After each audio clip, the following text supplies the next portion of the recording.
the Frames Per Second podcast.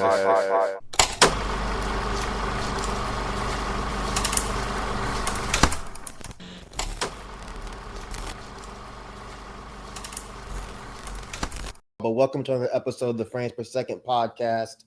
I am your host for the evening. With me, I have Ken. Hola.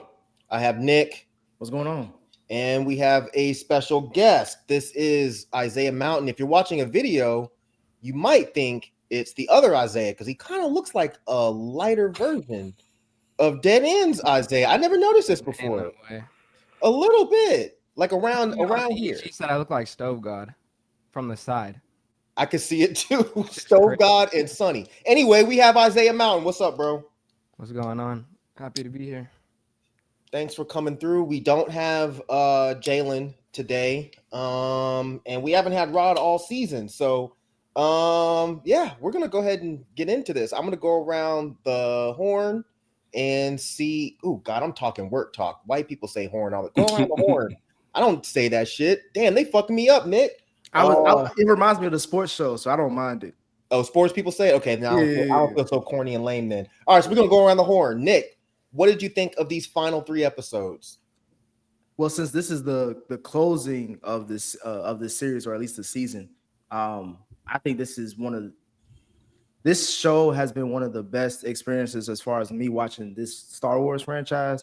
So I loved how they closed it out because I thought it was a great job of how they went into closing out this into Rogue One. But so I say that to say like this is phenomenal. This was a phenomenal show. We got phenomenal from Nick. Ken, do you agree with phenomenal? Not phenomenal, but I do think it was good. I think it definitely served its purpose in setting us up for Rogue One. So I think it really accomplished that and didn't leave any storylines unclosed. So I thought that was good. And yeah, I thought they did a good job of giving us a really good conclusion / setup to the movie that preceded it. No storylines unclosed. We're going to address that later. Isaiah, do you agree with no storylines unclosed or phenomenal? I mean, I'm a bit of a in between. I mean, I definitely disagree on the storyline one, but I think it was a good bow, wrap it up. I mean, it kind of felt like a Wire-esque type of ending. I was gonna say another spoiler, but that show kind of ended a couple years ago. But yeah, I think they ended it well, and the way it kind of goes into Rogue One is satisfying. But yeah, I mean, I like the ending. So for once, probably in my life, I'm gonna agree with Nick. I do think that this was a phenomenal ending. I think that this was a perfect closing for easily, in my opinion, the best Star Wars show that has ever been made. I am so happy with how they did this. Whenever something like this starts and I'm enjoying it, I'm always like, at some point, you're going to fuck it up. At some point, it's going to be whack. At some point, Kathleen Kennedy's going to stick her fucking nasty fingers in this shit and fuck everything up. Didn't happen. It didn't happen. So, yeah. And it's funny you say that about The Wire because I actually have that literally in my notes. But we'll get to that later. But, yeah, let's go ahead and jump into it. We're going to start with episode 10. And it's called Make It Stop. And this is 1 BBY we're looking at right now. So this is 1 year before the Battle of Yavin. And yeah, we see that Lonnie Zhang has sent a message to Luthen asking him to meet. I'm going to start with our guest. Isaiah, what did you think of the combo between Luthen and Clea before he leaves? I mean, I was curious to see where they were gonna go. I mean, their dynamic has been interesting. The way that it's been like kind of building throughout with like the tension and kind of like the stress levels they've been having. I've been finding that interesting. But yeah, I was really kind of curious to see what they're gonna do with those two characters based off of Rogue One and all that. Nick, what did you think of that combo that they had, Luthen and Clea, before he takes off to go meet up with Lonnie? It was the classic, like, I have so much to say, but I can only say this, even though this is probably our last goodbye. Like, you could tell, like, immediately in that scene. And granted, of course, we know these are the last 3 episodes of the season / series, but still, it was just kind of like, I love what they did in this episode. I know we're gonna get into it, but like, you could tell this was the beginning of the end for them. So, What you think, Ken? Uh, similar. Like he had an inkling of what was a possibility, and and I think he just tried to, um, kind of approach this in a way of like saying goodbye without saying a goodbye. But yeah, I thought it was good. I thought it was good. So I really like this scene, and after, watching it back a second time, when she says, if it doesn't look perfect, you don't engage, and he says, I feel like we've used up all the perfect. The first time I watched it, I was just like, oh, I think he just means the rebellion and they've been getting lucky and all that. But once we get through the episode and we see the relationship between Clea and Luthen, it almost implies that, like, that's his way of saying that I actually did enjoy my time with you, because we see that they never say nice things about each other.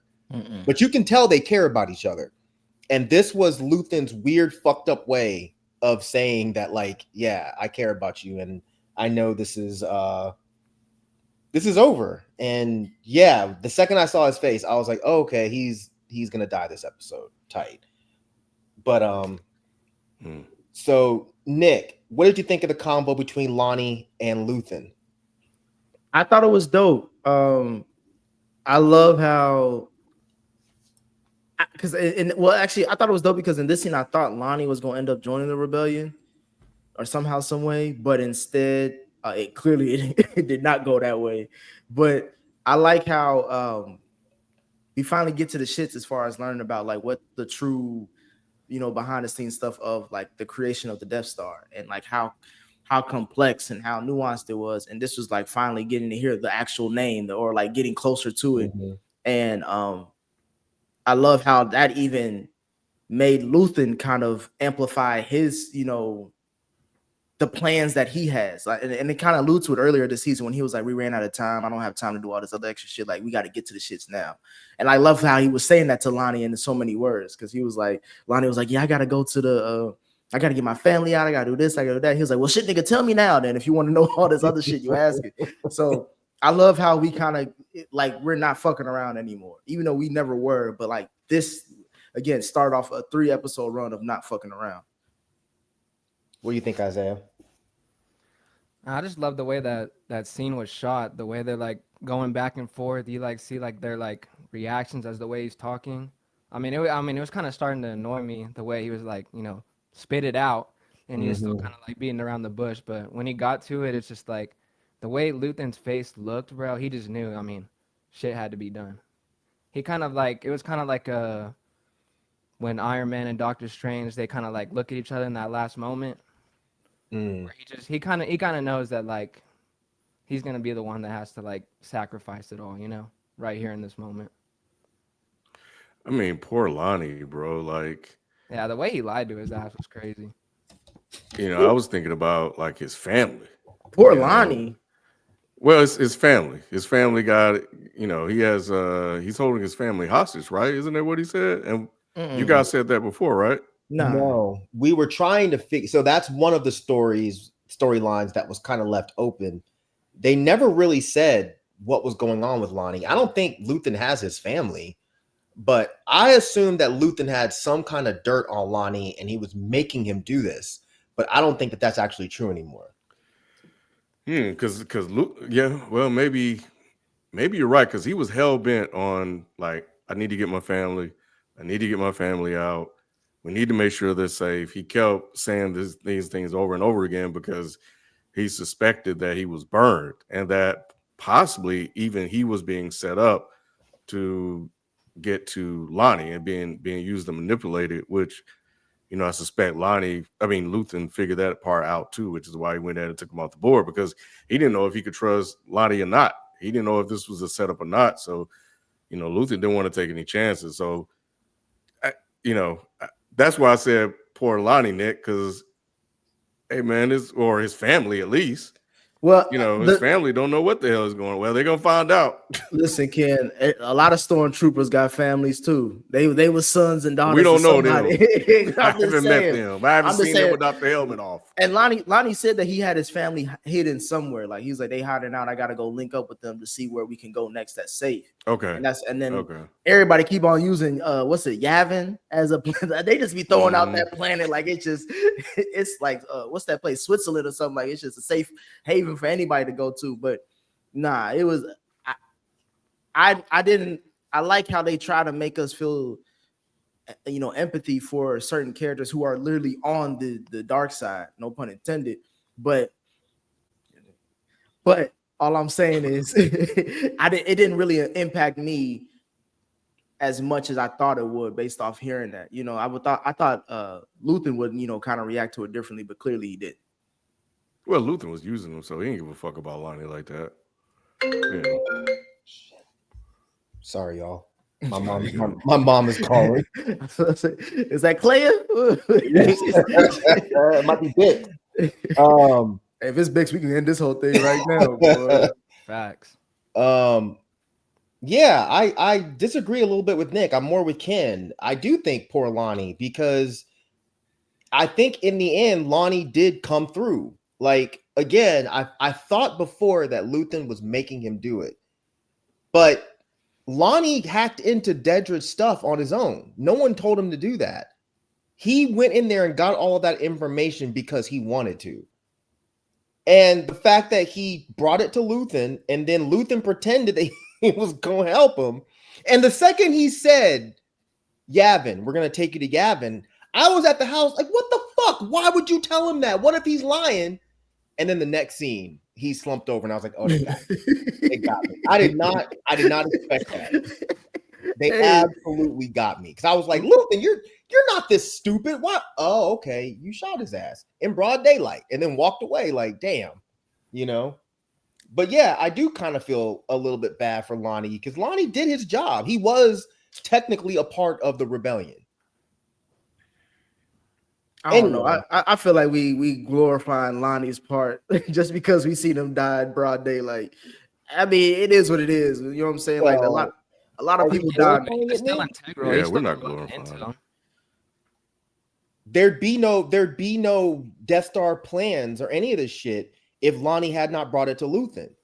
Like, all of these people, every single piece of this was important, including Lonnie. If Lonnie had not gone to Luthen and said, "Yo, I hacked into Dedra's account and there's plans for a super weapon," Luthen may not have figured it out in time. Yeah, but Luthen was the catalyst for Lonnie even being in that position, because he threatened him with whatever information. You know what I'm saying? That's what I'm saying. When I don't want to make it seem like Lonnie did this out of his good graces, that him and Luthen was homeboys back in the day and he helping him out. No, he was threatened to do this shit for whatever that he had on him. And he just went above and beyond what you would expect someone in that position to do. So, yeah, I mean, did he die unexpectedly? Yeah, but do I give a fuck? Not really. Not when I got Bix out in the wind, Mike, and I don't know what's going on with her. That's my main concern the rest of these 3 episodes, making sure she got out. I don't want to harp too much on this, but it's not so much about giving a fuck, because I don't care that he's dead. It's more so just about, I respect what he did. Again, like, Luthen did not force him to hack into Dedra's account. And it's not like he was getting paid. We don't know why he was working for Luthen. All we do know is he hacked into her account. He spent hours going through her shit, and he found out something that Luthen did not know. And he chose to take it to Luthen. He sacrificed everything. This is another person that has sacrificed everything in order for this rebellion. He didn't have to do this, but he did, and he ended up dying for it, which is just shows how fucking cold Luthen is. But okay, so Luthen sends Clea off, and then he goes back to the antique shop to get rid of all the evidence. But Dedra shows up, just knocking on her door like she's a fucking Jehovah's Witness, acting like nothing's wrong. Isaiah, what did you think about what went down at the antique shop? Well, I'm still not over you calling her a sexy Nazi, but she is a sexy Nazi. Am I lying? Dedra could get it. I'm sorry. I never thought before, but ever since she told fucking Cyril to turn the lights off, I was like, okay, something about her. Yeah, I don't know about her, but I mean, I forgot about the whole that radio thing that she had. I forgot that that's like how like the whole entire thing got started with her connection with him. But I didn't think she was gonna have the whole place surrounded though. I thought she was just gonna pull up, maybe talk to him, and then like something would lead further. But yeah, what was that like? That like lava stuff that he had that he was pouring It was on her? acid. Yeah, it was just acid. Yeah, I Acid? think it was acid.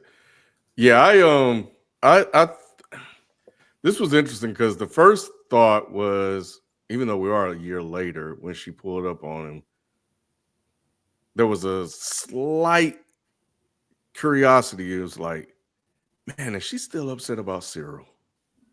And is she about to damn, join in? But then I realized she was there for business. Yeah, it did not surprise me that she had that place surrounded. This is how Dedra's moves. And, the rest of the information we found out later on, made it even more interesting as well, because it seemed like she was there on her own. But nah, I thought it was good to finally see the two of them connect, and her to like introduce herself with that artifact that she had, and as soon as he saw it, he already knew what was up.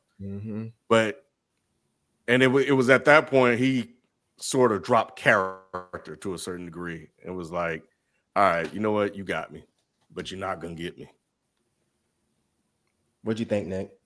I thought, yeah, I thought. Well, I love, I love hearing bullshit conversation when someone gets caught. That's what they was doing for a good like 5 minutes, because she knew it, because we knew something was in that suitcase. Like we knew once she got there, it's like, all right, some shit's about to happen. Yeah. So when she was just talking to him and he was still doing that little bullshit, fake disguise stuff he do, and when she pulled out that thing from, was that season 1? Was that Yeah. all the way back there? Yeah. He was just like, damn, all right, fuck it. I'm gonna drop the act and hit my real voice on her. I love that scene. I love seeing what he did, and I knew the knife would have some type of, importance in that scene or even in the show, and I just didn't expect it to go 0 to 60 like that. I knew that once she got there, I was like, oh, she probably got the place surrounded because she's been looking for this nigga for like years now. And again, this is the last few episodes of the season, so I'm like, okay, they not gonna pussyfoot around this shit. But I was hoping that he destroyed everything before she even got to that point. But you know what I'm saying? We see how the whole episode goes.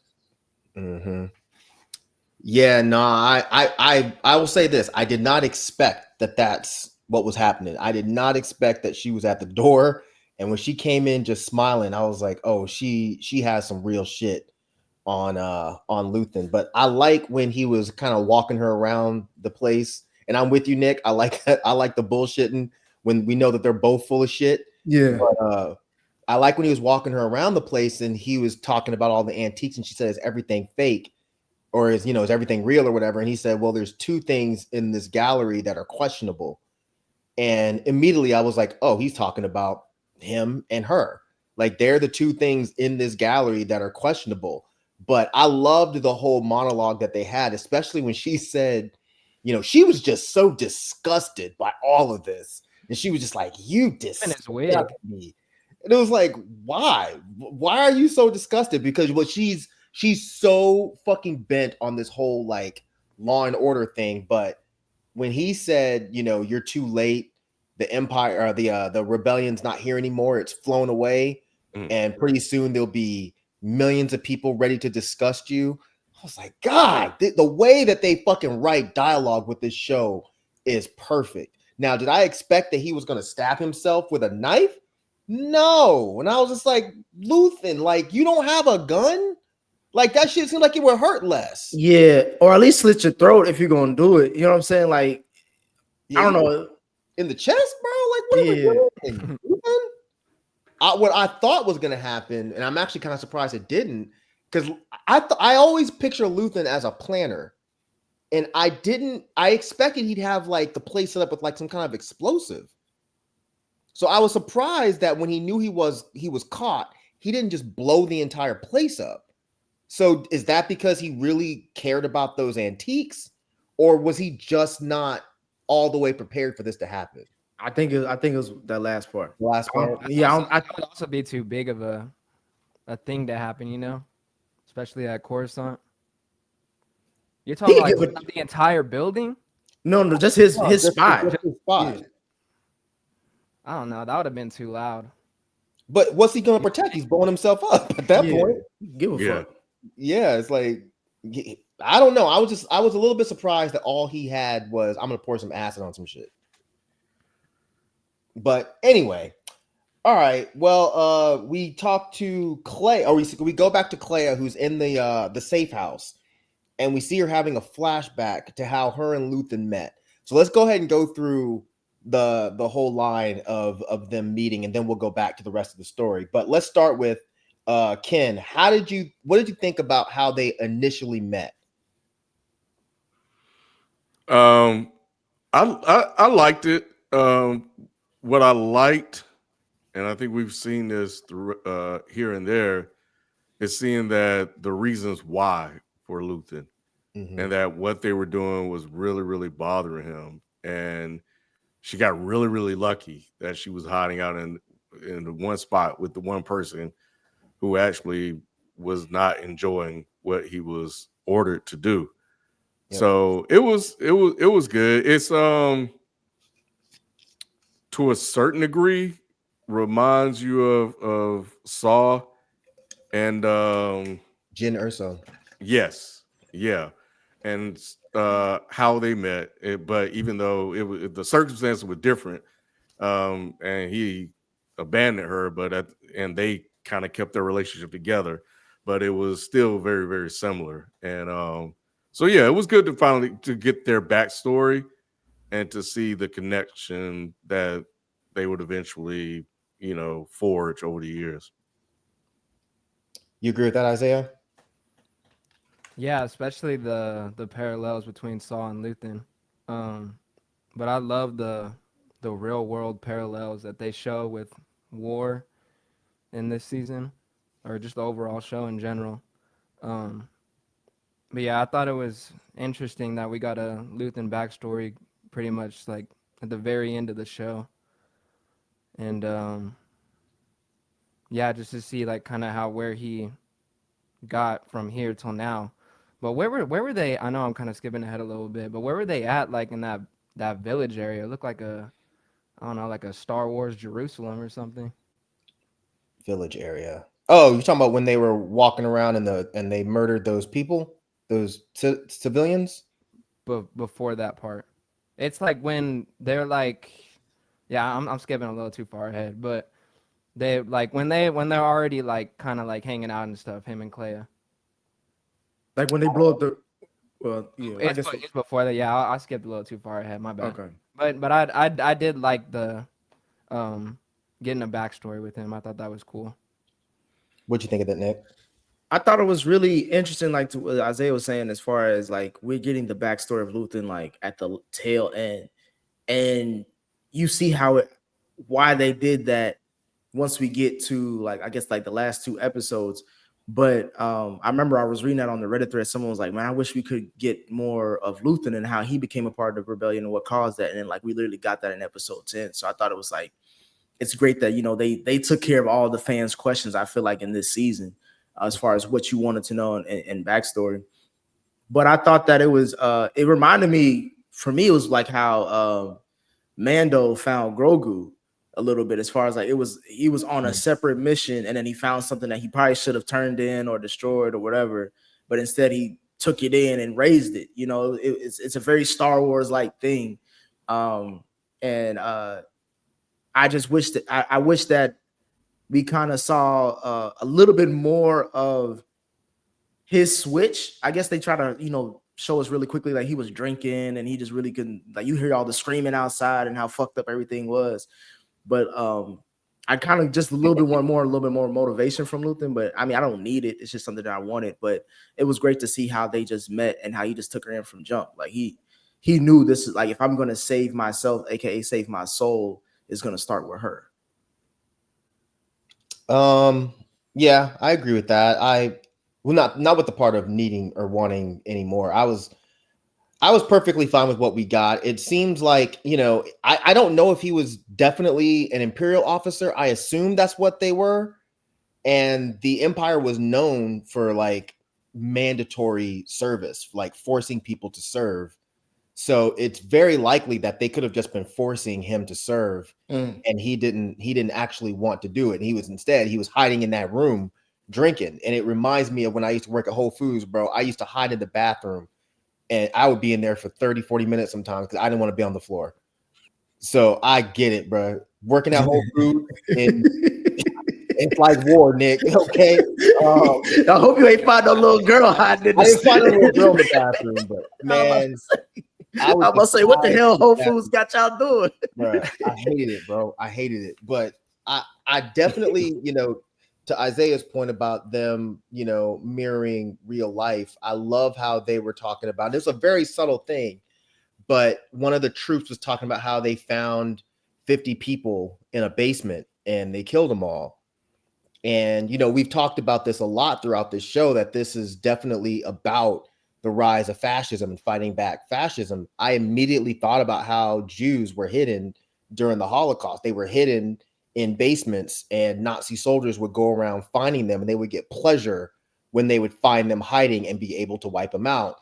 So I definitely think that was a parallel that was being made here, but I thought that was really interesting. Sorry, my thing did. Okay, so and I like how the next scene I'm thinking of is when they go to that place where they're trying to like sell some kind of something or rather, and that's when Clea decides, oh no, I'm going to stay when those people are being murdered. So I'm still not sure if that's the town you're talking about, Isaiah, or if there was another that's one. what I was talking about. I just couldn't remember if it was like right there, like right after that scene. I think there was like a scene in between that one. I don't think they ever said what the name of that place was, but I know they shot it in Spain, or I don't know if they shot that one in Spain or the one where they killed all those people in Spain. that one was shot in Spain, One but of the that was two. supposed to be Naboo. Okay. But that's the next scene. So what did you think about, like, okay, why do you think Clea decided she was going to stay behind and watch those civilians get killed when Luthen was like, I'm out of here, I don't need to see this? Well, at first I thought she would maybe knew that person, but I think maybe she kind of saw a little bit of herself. Um, but I think that moment obviously kind of was like a switch in her mind where she knew that, this is obviously a lot bigger than what she thought it was and that something needs to be done. And I think Luthen maybe knew that too. That's why he left her behind. Because I don't think he was just gonna just leave a kid behind. Mm-hmm. I think he knew that. I think he just saw something in her. I feel like that's why he picked her up in the first place. But yeah, I thought that was interesting. Is that what you got, Ken? I think it just reminded her of her childhood and how she was when they came and murdered her family. And it may have also made her want to do more to protect people that could not protect themselves, which probably could have led her to being part of the rebellion if she wasn't at that point. I can remember. But or just reinforcement that she was making the right decision and doing the right thing, just seeing them just callously just attack those people. So yeah, that's what I'm thinking. It was just reminding her of her past and her origin story. Is that what you got, Nick? Yeah, well, first going back to the village when I love seeing like their chemistry build up as far as like her really taking hold of being like his quote unquote assistant or daughter. as from that sale that she was helping to make in the village. Even though the lady should have known that wasn't her daughter based on that forehead. Boy, when I see that kid, I was like, bro, Luther should have said that look like my daughter. We got the same handshake, boy. But you just love to pick on little kids, man. You're evil as shit. Wait till you have kids, Nick. Hey, listen, I already know they're gonna have a big kid, so I don't give a damn. They're gonna get used to it. I'm gonna make fun of them. But my as far as the village thing, I think what I took from it was more of like, because he talked about it was her anger. She was like, she was just like so upset because, again, of course, we know her trauma growing up, and then now seeing that everybody's going through this, it's not just her. She was like, why don't we do something? Why we just gotta sit here and watch? And he was like, look, nigga, like, we ain't nowhere near ready to fight all that yet. But I love what he said. He said, hold on to it when it's useful. You know what I'm saying? Like it's kind of like with some Jedi stuff. Don't they talk about that, Mike? Like anger leads to hate, hate leads to whatever, and you come to dark side. It's like you should be able to control certain parts of your anger to make and craft it in a way that can be useful instead of you could just throw it everywhere. Because she probably would have fucked up everything they got going on if she, if he listened to her and say, oh yeah, let's save these people, and then now they're on the run and have a bigger target. It's just fucked up that you have to see. It looked like it was about at least 8 to 10 people died, in a gun range like that, especially kids too. And everybody, even that long leg motherfucker with the hat, he just looked down. I was like, there ain't nobody brave in this shit. I get it, Mike. It's the Imperials and they saw. Yeah, you can't do shit. Right. But still, kid, you sitting right there, like you could have said stop. What's they gonna do? Kick him, Nick? What the fuck? Hey, with those long legs, he could have hurt somebody. Them legs were big as hell. They don't even scare me. No. None of them could do anything. Not even Clea's little ass. Unless you would. Never mind. Anyway, Batter ram. Why y'all always talking about little kids, man? That girl's 3 years old. like a He-Man character. Mike, she old enough to Mike, she old enough to talk shit. She old enough to deal with. That's why Luther was talking to her the way he was. He's like, look, nigga, cut the shit. We got bigger things to do. So I'm not saying anything about this little girl's head, but I did find this very interesting. I assume that Luthen didn't care to stay because that's the shit that he used to take part in when he was a soldier. Okay. As far as why she wanted to stay, yeah, I think y'all hit it. I think she saw herself in those people. And I understood why she was so upset when she was just like, well, why aren't we fighting back? And he said, look, we fight to win.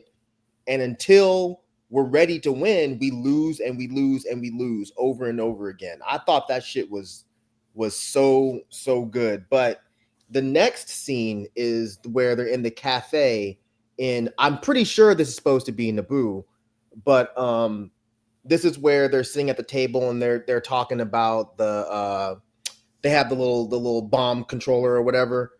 So Isaiah, what did you think about this scene? Kind of like I said before, I mean, these are just lessons that she's gonna have to learn. I feel like that's what makes who she ends up becoming in the end. But I really liked how he just kind of he told her to look away, and then he told her to look, and he didn't want her to have that blood on her hands like at that moment in time just yet. So I feel like he's kind of getting into this fatherly role, kind of teaching her these lessons about the Empire and what he's trying to fight for. Is that what you got, Nick? Yeah, well, I got that like after seeing that other scene, it was like, all right, nigga, you want to talk all that shit? You want to do something here? I'll give you the button, push it. And she was kind of hesitant. I think right before he was like, nah, I don't want you to do it. I don't want you to. I think at that time he was like, I don't want you to have this blood on your hands, because I think he said something like, I don't want you to make this decision or something like that. But I thought it was interesting that he was showing her at a young age like all the necessary things you have to do to be a part of a rebellion. It's not always like, I think sometimes being rebellious, at least in the modern day sense, we think about like protesting and like sit-ins and stuff that's kind of like peaceful. What he was doing is just violent. Like it's chaos. It's creating chaos. And I would say it's just chaos for chaos sake, but clearly there was a plan. It's just that it's interesting how young he was, how much you want to show someone that young as far as how far it goes to really stand up to someone or stand up against a whole institution. I thought it was interesting when, he was like, I'm afraid of what I'm doing to you. Mhm. And, to your point, Nick, and Isaiah, I think he was very hesitant in introducing her to that lifestyle. And but he was also to a certain degree teaching her how to do it as well. When he pushed the button, he was like, "Look at me," and then when he did the explosion, then turn. So that way you're kind of like giving yourself away. It was like, Mhm. you push the button and then you turn to see what the explosion is. Like you're a part of the surprise that everything else was going. But but yeah, he made that decision for her at that moment in time because maybe he felt like she wasn't ready.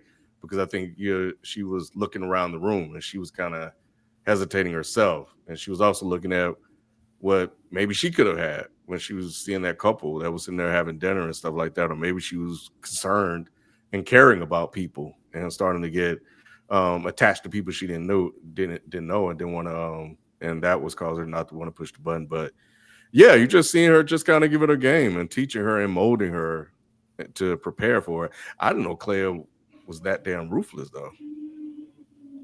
Shit. I mean, I'm not surprised. I mean, she's angry.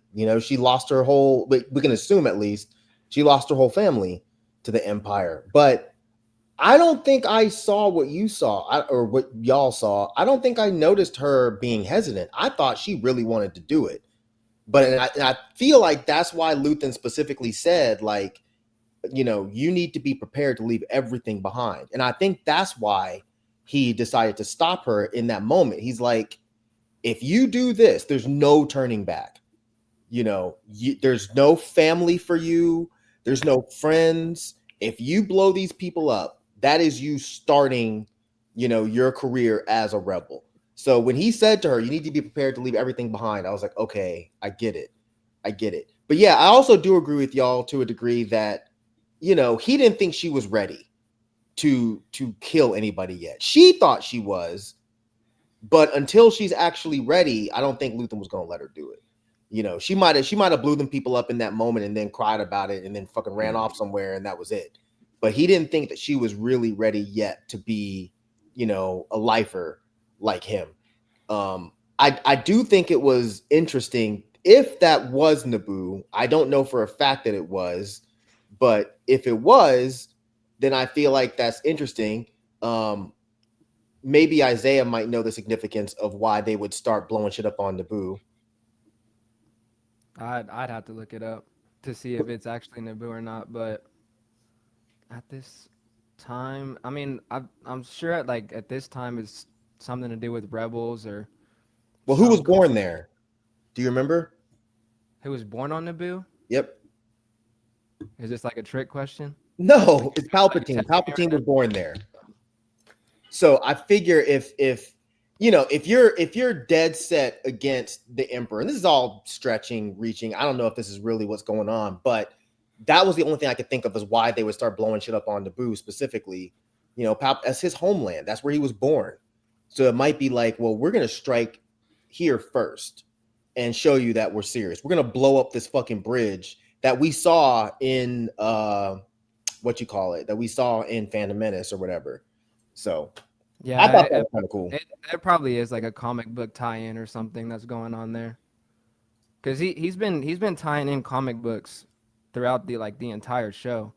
So Mm. yeah, I mean I wouldn't be surprised, but yeah, I forgot that Palpatine was born on Naboo.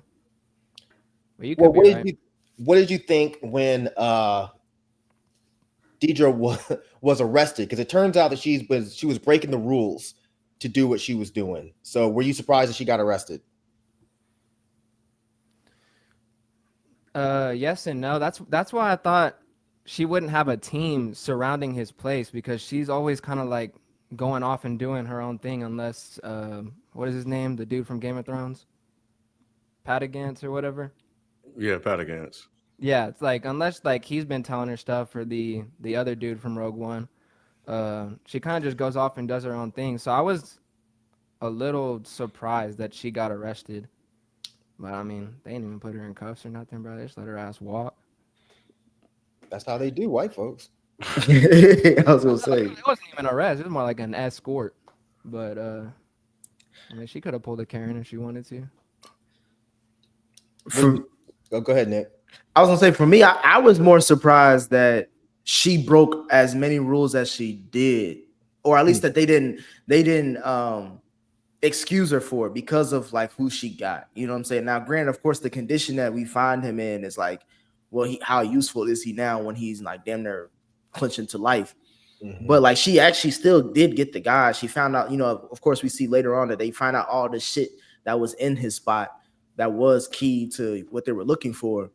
Mm-hmm. But I thought they would kind of like give her a pat on the back for it. But like the way they treated her, I was like, damn, like it made me think like, what the hell did you do all this shit for? If they're gonna treat you like this for technically getting the guy that you've always been trying to get.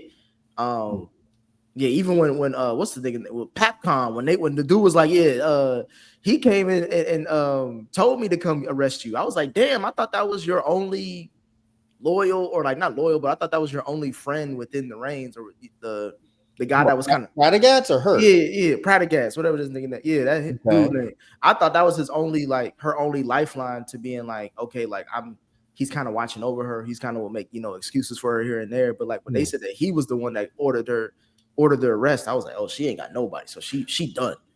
Well, he damn near had no choice, and you know, Dedra is very much like Cyril. Now you see why they were made for each other.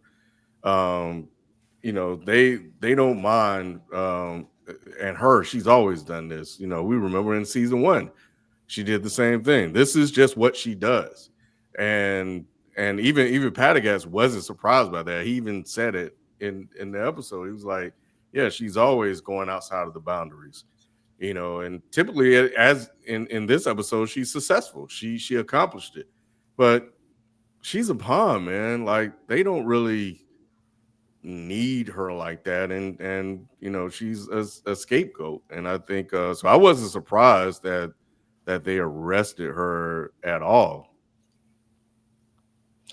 So I don't think she was successful. So yes, she took down Luthen, but she had no proof of what he was doing. True. And he was dead. He was half dead.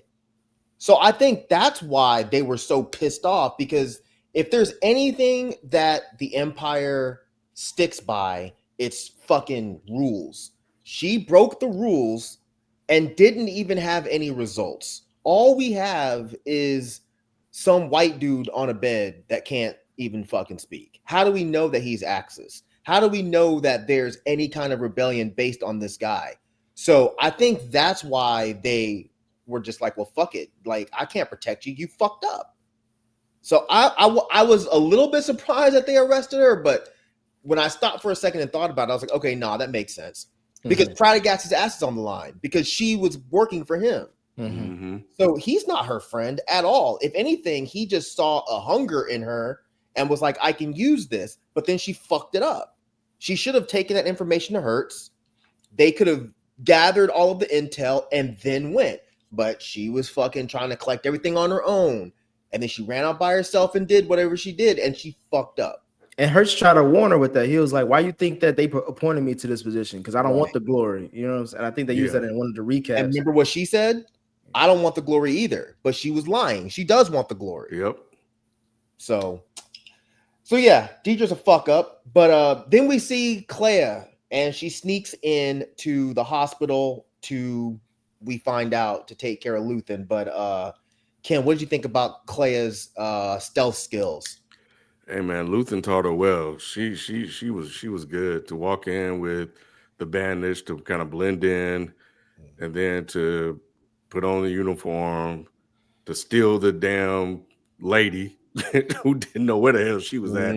She must have been senile or something. I love random Star Wars characters like that. And they don't speak. They can't even say nothing. Not a damn thing, bro. But she was good, man, on a Lara Croft sort of shit, bro. Like, you know, just in Star Wars. Like she was very deft and sharp and without mercy when she needed to. Like when she got out, she was just capping motherfuckers, bro. Left and right. And mission accomplished. So she did an amazing job in getting in and getting out. So yeah, no, I didn't know she had that in her. Did you know she had it in her, Nick? I kind of did at this point because like that's her daddy essentially. So she was gonna do whatever it means necessary to go. I won't say go rescue him, but to make sure that she followed through with his plan. Because I feel like he would have done the same thing for her, even though it's kind of fucked up to like basically pull the plug on you. But I love how that scene went as far as like she still did that Denzel tear for him because like this is all that I know. This is the person who saved me from a life of whatever I was about to face for something greater. And this is like she didn't really get a chance to have a real goodbye. That was like her real goodbye, and then to see his last breath was like it was. I could tell why she was emotional, and I love, like you said, Ken. I love how she was able to cap people and to sneak around and do all this. But that to me, that scene with her and him when she was unplugging everything was what it like made the episode. She got 2 tears out, Nick. And she dropped 2 on him. Oh yeah, I just saw the one. I didn't see the other one. But yeah. It was another one. What did you think, Isaiah? Hey Nick, those scrubs look pretty comfortable, huh? What you mean? Those scrubs she was wearing. What you mean? Those scrubs, bro. That nurse uniform she was wearing. Those shoes. Is that something you wear, Nick? I don't know what he talking about. That's all I was trying to figure it out. I mean, I'm just saying they look comfortable, you know. She did. I mean, if you was trying to say she wasn't looking as thick as the first lady in the first episode of this season, Mike. That's what I thought he was talking about. Like she talking about the IBBL. Yeah, that one. No, I did like that scene, bro. She was like really showing her acting in this episode, like the way she would like kind of go back and forth between like being like a worker and like actually doing her mission and stuff, like the way her face would change. Like she would like look scared in one moment and then she'd like turn away. Yeah, I mean, I thought that was cool. I don't know how his whole that medical thing works. It's like looks like Bluetooth connected to his waist or something. Luthen. I don't know, but yeah, I thought that was. I mean, it was a sad way to go out. I mean, I felt a little sad. I'm like Ken. I mean, it takes a lot to get me to like really feel something with like a TV show or a movie, especially crying. But yeah, no, I thought it was a nice way to go out. Yeah, this whole scene was fucking dope. I don't think we've seen her get down like this, so it was super cool to see what was going on. And I'm not even gonna lie, I'm stupid. They got me. Like when she walked in and her hand was bleeding, I was like, what happened to her hand? And I stopped it and I even wound it back a couple scenes because I was like, I must have missed something. But I didn't connect until she took it off and there was nothing wrong with her hand. I was like, oh, she was pretending. So that was actually dope. But the coldest part, and if y'all get bored, you should go back and watch that first motherfucker she shot when he was on the stairs. She shot him and just kind of leaned a little bit when he fell on the stairs and just kept walking.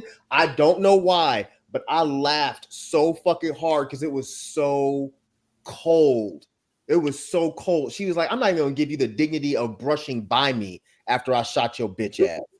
But when they get in the room and she's talking to him, or not talking to him, but unplugging everything, I thought that scene was beautiful because, you know, Luthen dying just it had to happen, and I loved how it was so unceremonious. Like it was just like Clea's the only one there to mourn him, and the way the episode closes out with him just laying in the bed and he just dies.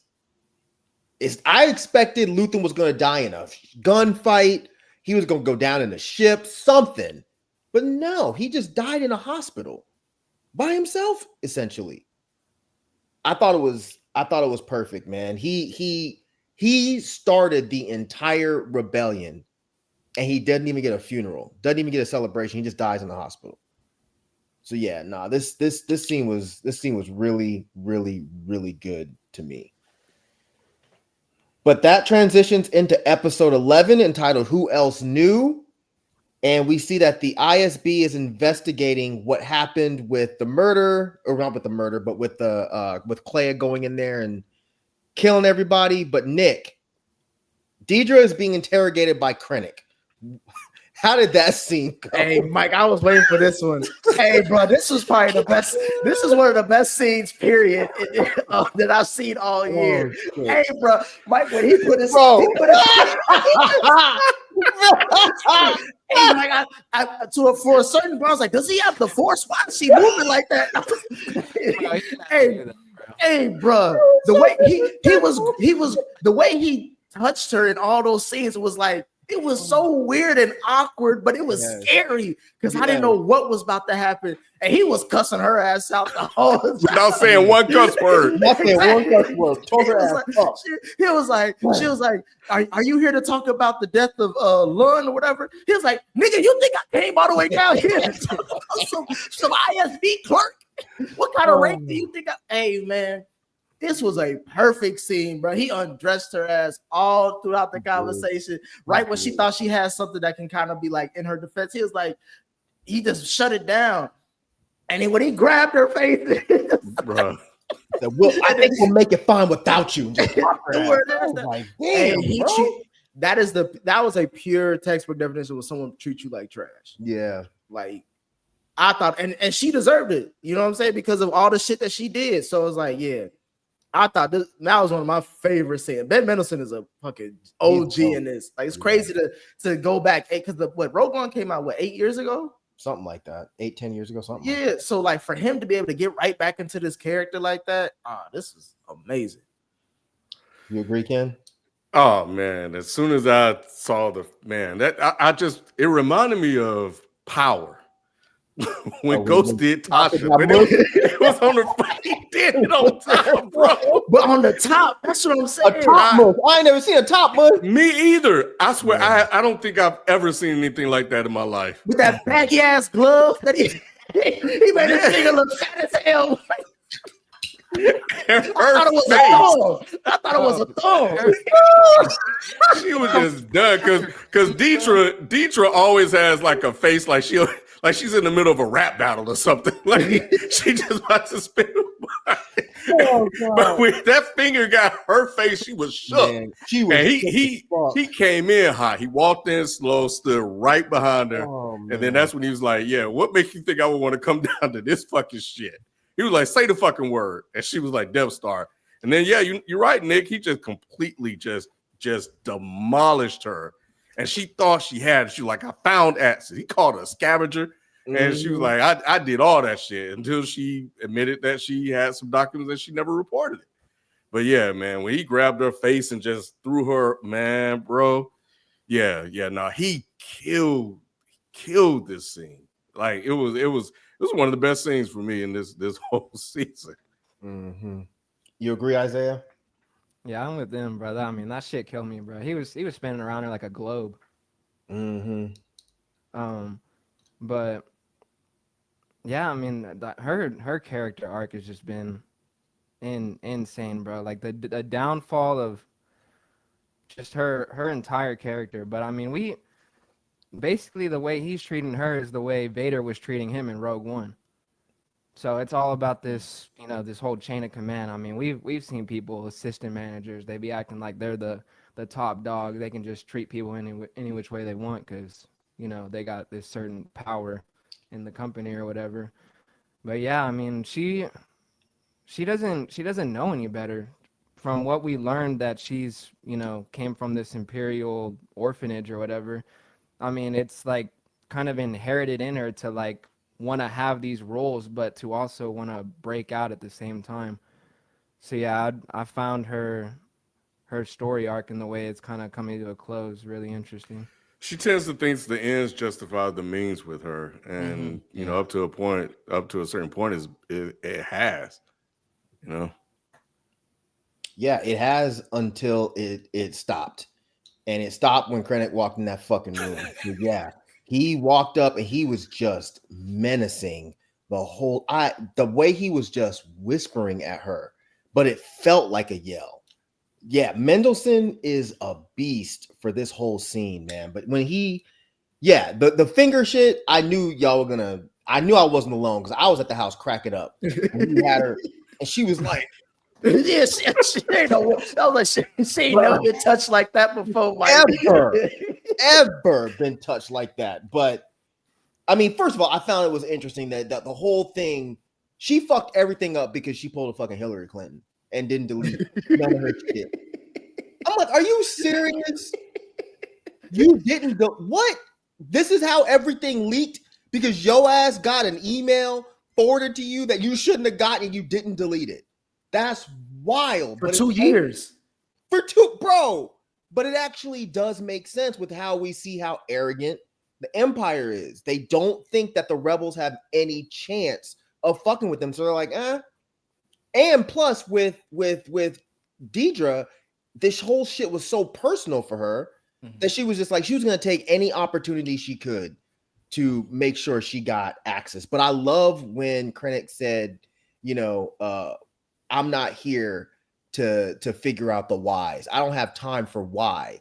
I just need to figure out how far your betrayal went, which is again showing how arrogant the Empire is, because if they had thought about why people were doing this, why this stuff was happening, then maybe they wouldn't have got fucked up the way they did. But yeah, man, I thought this whole scene was so good. He is such a good ass actor, and the way he was treating her was just so unbelievably disrespectful that I loved it. Hey, Mike, what he said also killed me at the end. He was like, she was like, I'm not a rebel. He was like, well, shit, you may have missed your calling based on all the shit that you did.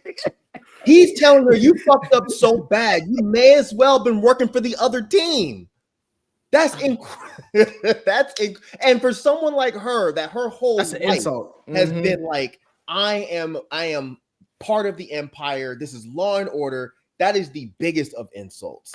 So that shit was cold. Do you think they really think that she turned and that she is working, or are they just trying to use that to blame? She's like a fall guy at this point.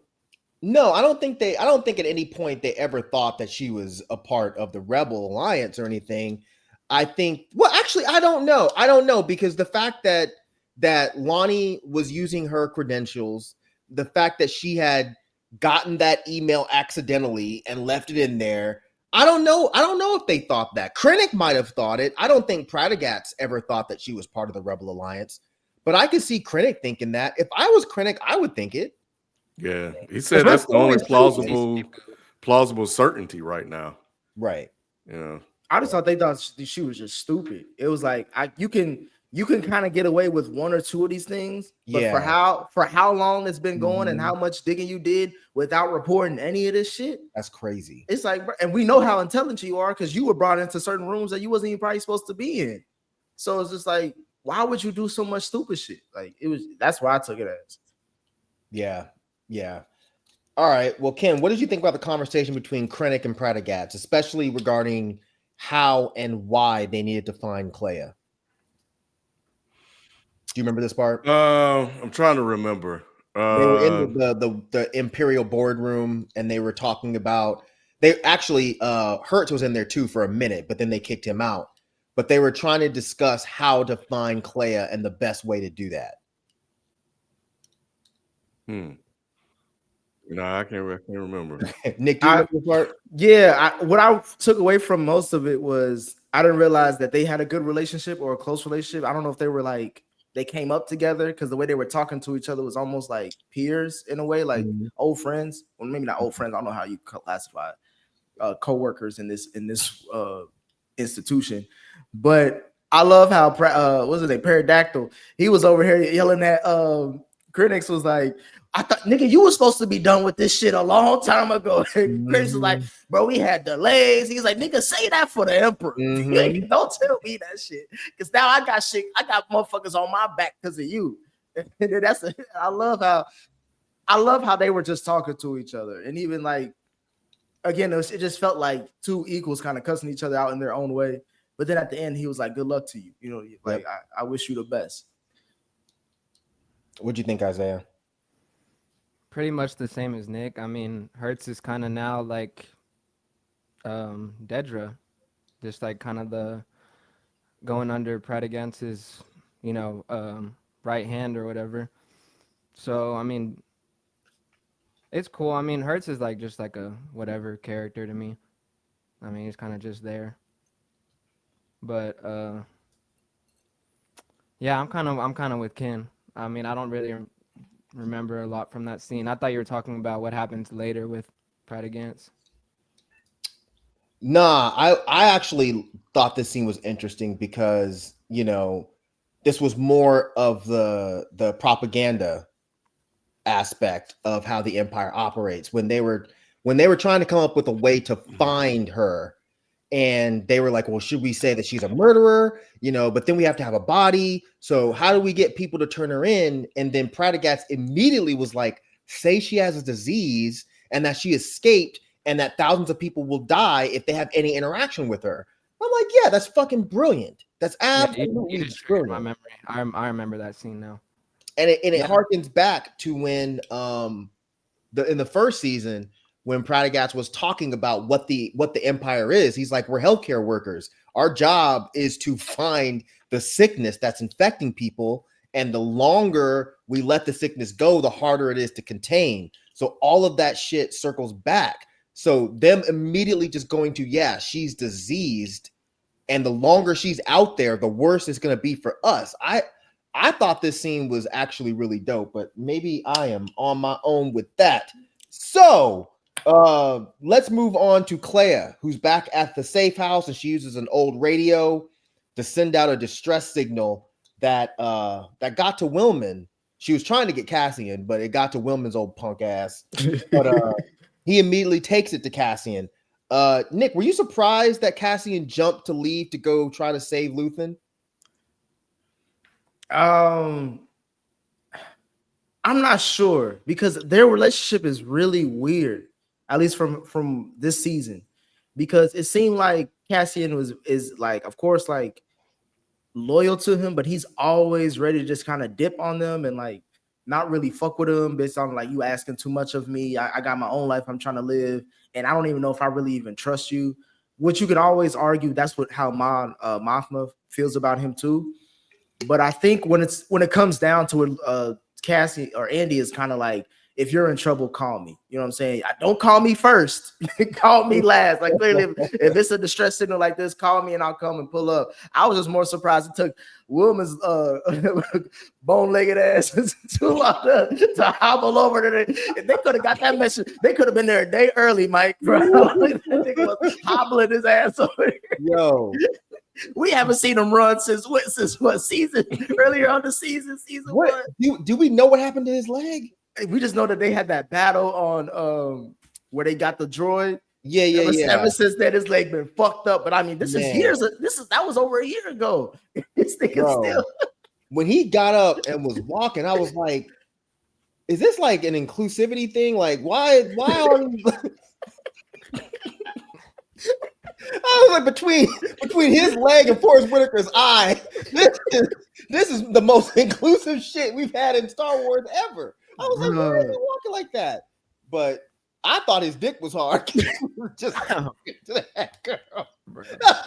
This motherfucker trying to run with a hard dick, trying to go get the Cassian. I was like, damn, bro, you could have waited. Anyway, sorry. Go ahead, Karen.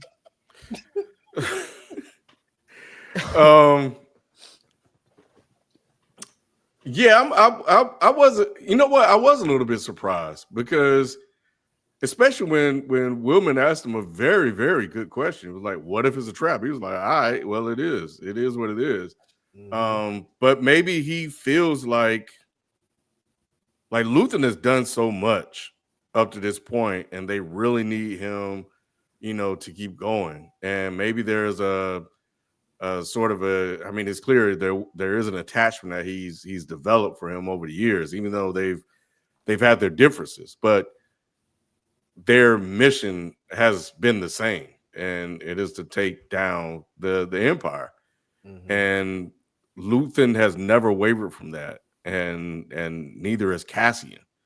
So, he is probably like the one person he knows that he can trust. He feels like he can truly trust. And, You know, and it even makes me harkens me back to like a conversation that Luthen had with Cassian. He was like, every time I called, you came, in spite of all the shit that we've been through.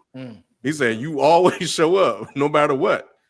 And you know, and here he is again trying to show up for Luthen. So, yeah, man, I think he has a respect for Luthen. Did you get that too, Isaiah? Yeah, a little bit. I mean, I wasn't really surprised that he would call Andor because the way their arc has been going, Andor kind of was like had pushback against him, obviously. But I think the last FaceTime call he had with Biggs kind of really set in stone that he needs to focus more on the alliance and what he's meant to do. But also, I don't really know if was he calling Andor specifically, or was he So just calling Yavin 4? Because Clea no, was like, of course it had to be, or of course it was you, or something like that. I think that if anything, I think that maybe that machine, she definitely wasn't specifically just trying to call Yavin 4, I would think, because she didn't even want to go there.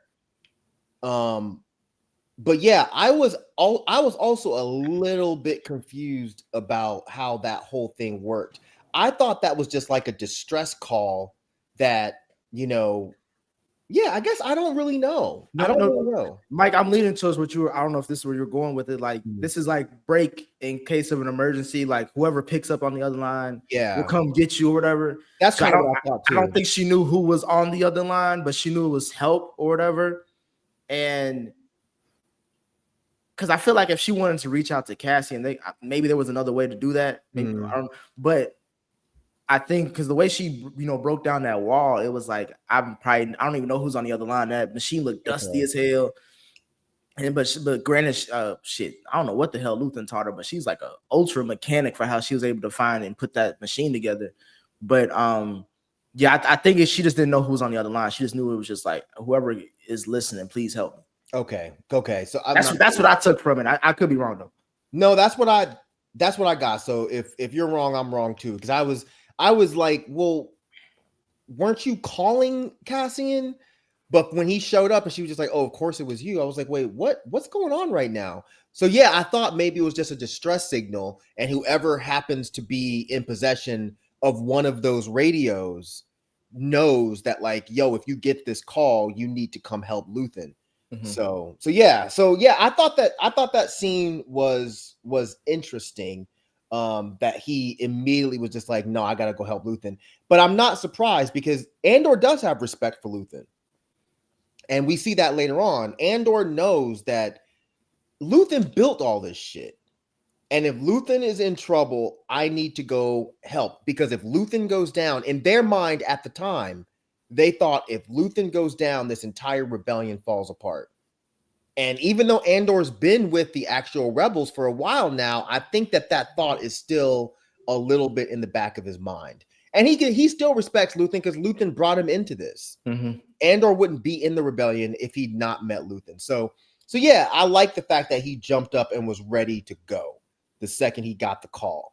But yeah, so they get to Cassian, Melshi, and K2SO. They get to Coruscant. They tell K2SO to stay in the ship, and they go in the building. Isaiah, what did you think of the conversation between Clea and Cassian when they're in the safe house talking? And why do you think she didn't want to go to Yavin? I feel like, because I mean, I thought about that a lot. I feel like maybe she thought that what happened to her back then was going to happen again. Because I feel like it's very instilled in them, and it kind of, they bring this point on later on, but I feel like it's instilled in them to where they think, even though they have this alliance, they still kind of have doubt on whether or not they can really win or not. So I feel like they're just like, go to Yavin. They're like, oh, we're just going to sit there and, get killed or something. That's kind of what was going through my mind. But I do think it was interesting now that we got like her backstory. It kind of like, it adds more weight to all of her scenes, as to why she makes the decisions she does and the why she kind of acts the way she does. But yeah, I did really like that scene. What about you, Nick? What'd you think of that scene with them I talking? found I found it interesting. It was like, so y'all rebels and y'all know that this whole empire is on some fuck shit. And when someone gives you some logical, or at least from a logic, from a true source, from a credible source of some shit is going on with this crazy organization, everybody was kind of like, for real? Like they didn't really believe her and all that. I'm like, bruh, she is telling y'all what we've been fighting for this whole time, that some shit is on the horizon, and we need to make sure that we tell people. And everybody was kind of questioning, even Andy. And not to say that he just was focused on saving her. He didn't really give a. I don't think he cared as much about what she was saying. It was just more like, nigga, you in trouble. Let's get the fuck up out of here. We could talk about everything else on the shit. But she was just like, no, we need to tell everybody because I saw this guy die for this, and he is the one that's for, like you mentioned, or like even Andy mentioned, he's the one that started all this shit. And if he's dying on this, if this is his last words, we need to take that as gospel. And I just didn't like how everybody was just kind of dismissing it. And I'm like, bro, like, what the fuck is this? Like, what are y'all fighting for then? What information were y'all waiting to hear that sounds logical than this when it comes to like what they're building and all the resources that they're taking away from people? Like, I just found that part interesting, but I also, to go back to earlier this season, like Isaiah, I thought you were going to touch on this a little bit with you, when you were talking about it, but like how H rebellion, there was different levels of rebellions and different level ways of how they deal with things or how they work together, and how they don't work together. And I was starting to see that in this episode, as far as like we see the rebellion that we know from Star Wars lore from episode 4, but to see the early stages of it and how they were had a lot of infighting, even with the I know we'll get to it with Forrest Whitaker's character. Like it was just interesting to see how much not on the same page everybody was, even in like the year before we see shit pop off. Sorry, Nick, I just wanted to touch on what you said. I was with you like 100%. Like I was like, why are they questioning that the Empire would do something so evil, right? But then you got to really think about it. They don't trust anybody. They don't trust anybody at all. So anytime they give them some type of information, they always think it's some BS and they're just trying to take them down. So that's where I come back to it later, where it's just instilled in them, where they always feel like they're going to lose. But yeah, I did notice that a lot when they just kind of, there's like a lot of infighting, where they just kind of have like a lot of disagreements and stuff. Mm-hmm. And I can't remember what movie it is or what show it is, but I know Ahsoka kind of makes a parallel between the way the Alliance is and the way the Empire is, where they kind of have like their similarities. They don't really touch on that subject a lot throughout the shows, but I did kind of pick up on that, the way they were fighting and not believing in what they were saying, and especially kind of disregarding Luthen, which is what I kind of had a Yeah, problem with. that was my main thing. Like, it's coming from Luthen. This isn't coming from some random ISB agent or whatever. Like, this is Luthen. But it was coming from a random ISB agent. That's why. I mean, I don't know if y'all are combining scenes, but if we're just talking about the scene where Clea is talking to Melshi and Cassian, I do think Cassian was far more interested in getting her out of there, but he doesn't trust stuff that the ISB sends, and this whole thing sounds far-fetched to him. Mm-hmm. That this whole thing that they've been doing, all of this, is all so they can build a super weapon. I think it makes sense that Cassian was like, okay, yeah, we can talk about it later, but I'm not just buying this 100%, but we can discuss it after we get you the fuck out of here. I think that does, at least to me, that does make sense, especially with how frantic she was, and she was acting not like herself. She's filthy, looked like she'd been on that shit that Bix was smoking. And yeah, of course he's gonna look at her and be like, you might be bugging, but right now we just need to get you out of here. So Ken, do you find it at all odd that Cassian wasn't immediately believing her? I mean, this just sounds crazy. Him not believing what she was saying when she has a direct connection to Luthen was a little bit odd, but maybe he was just really more concerned about her safety and getting her out of there and getting everyone out of there, as well. And even her, just like when he showed up, she's like, of course you would be the one to show up. Like, out of this whole distress call I just sent out, you showed up, and then you also were the quitter too. Like, you quit on this whole thing. You said you were out, and yet here you are. So if you're gonna take me to this place that's supposed to be like my safe haven, and then you need to make sure that Luthen didn't die for no reason. That everything that we've worked on for the last 2 seasons is here. You need to let them motherfuckers know it's a damn super weapon out here. Now, maybe they shouldn't call it a super weapon. I don't know what they else can call it to make it sound a little bit more believable, but it was just like, these dots are now connected and the puzzle is pretty much complete. We know the name, we know the engineer, we know why they're doing the Kyber, about the Kyber crystals, Gorman. We know all of that shit, and it's just this massive cover up. And you have to believe me. And if you don't believe me, I just killed Luthen for no reason. So make the shit count. Mm-hmm. Yeah, I mean, I'm with y'all, but I kind of look at it realistically. Before it happened, if somebody had come to me and said, look, somewhere in South Atlanta, they're building this thing that they're calling Cop City.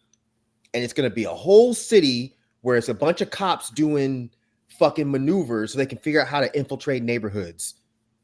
I would have a few years back, I might have been like, that shit sounds nuts. Especially if the motherfucker telling me this shit looks like a crackhead. So I understand why, but the whole thing was, she was saying she got it from Luthen, but Luthen got it from somebody else.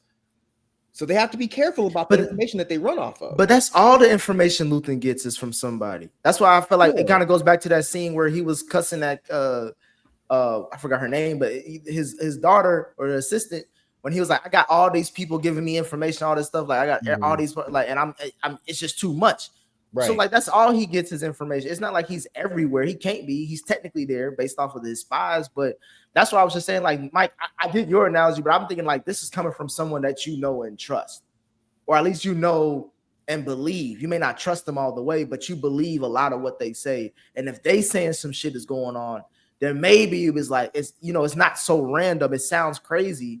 Because I know sometimes, I mean, of course, we as the audience know exactly what they're talking about. We've been waiting for them to get to this point. So maybe there's a little bit of bias for me coming from that standpoint. But I'm just thinking about also from the show's perspective, from Andy's perspective, especially if he, like you mentioned, right before that scene, he's going out and breaking all protocol at the rebel base just to go save this person.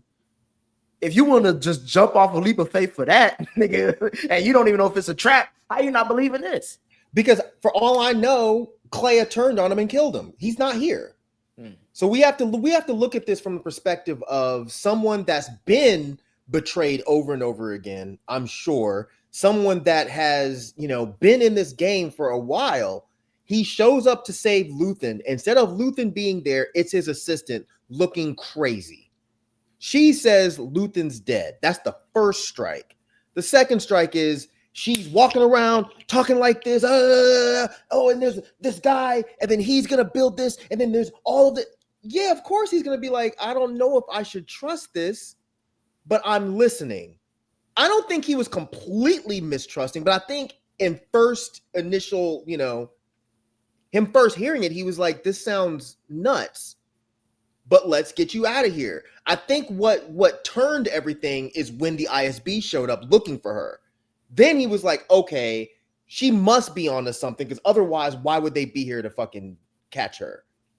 So that leads into the next part, which is the ISB has tracked them to the safe house, and that takes us into the next and final episode, which is episode 12, entitled Jedha, Kyber, Urso. And the ISB has him pinned in this little ass crack house.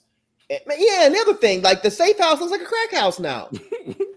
Everything in that fucking place, that looked like, I forgot the name of the spot that they used to call in New Jack City where he went and found Pookie. And they'd be like, I'm beaming up. Was it called the Enterprise or whatever the fuck? Was it the I don't know. It's not the Taj Mahal. No, I think unless I'm mixing up movies, there was a place in one of these crack movies where they called the place the Enterprise because everybody would go up there and be like, "I'm beaming up, Scotty," and they get fucking high on crack. That's what that place looked like. Something like the Enterprise. I know. I think it was the Enterprise, what they called it, but this place looked like the Enterprise. So yeah, I show back up to the old safe house. It looks like a crack house. You look like a crackhead. I don't know that I should be listening to you. But then the cops show up in full force. Oh, what you were saying probably is true now. So yes, so they have him pinned. They use a stunner to knock him out, and they charge in while they're disoriented. Ken, what did you think about how they were saved? Does that motherfucker ever stay in the goddamn ship? Nope. Nope. He don't listen. It's kind of cool that they did that. Like, this is the first time he's actually disobeyed an order, but they needed that motherfucker again. Like, yeah, I guess maybe this is why he didn't listen in the movie. But yeah, this was tight because they were in trouble. They were in some serious trouble, and they had no way out. And Andor actually, he was caught off guard. He was not prepared. He did not think they were going to show up, and they did, and that was it. I was really surprised that dude said, "Hey, don't move, put your arms up," and the first thing he did was run away. Hey, that was some shit that he was shocked as hell. He just had his hands up. He was like, I know because in my mind, Mike, I'm watching it. I'm like, this nigga gonna run. Yep. I would have done the same shit. I ain't about to just stand there for what? You gonna kill me anyway. You got to kill me running, motherfucker. Exactly. And they didn't even shoot. My thing was like, why ain't you kick that little grenade thing as soon as you see it come in? Like, I know your foot could get blown off, but I'm thinking, bro, as soon as you see that motherfucker down there, I'm like, bro, you got 2 seconds. They were caught off guard, Nick. They didn't know. It's not like they were in the middle of a battle. It's like things be happening so fast, bro. You don't even be thinking about stuff like that. You get in fight or flight mode. But I mean, the way he be kicking people, bro, I'm staying away. I'm running. I'm going into a closet or something, bro. The way he be kicking people, they be going like 20 feet out. And I love how we saw like the evil side of it from Alan Gorman to seeing the good side of it, like when it's on your side, like you see how these machines can be used. And when he just came through and he was just grabbing motherfuckers, throwing them down. He grabbed Cuz, what's his name, Herta or whatever, and used them as a shield and shit like that. Yeah, that shit was dope. That shit was dope as fuck. And Cuz, I don't know why Cuz said don't say and stand down. He's a droid, but if he's coming at you like that, he ain't shit gonna stop him. Well, he didn't know. He didn't know that the droid turned. He thought it was on their side. Shit, by the third kill, nigga, that motherfucker gone.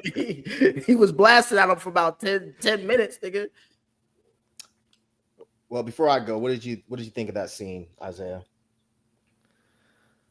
Yeah, I mean, pretty much what I said earlier. But Mike, why did they got these ISB agents looking like ice? Because I mean, I think that's the point that he's making. I mean, this is, like I've said before about this show, this is very clearly Tony Gilroy and his two brothers discussing the rise of fascism and what happens when people ignore it.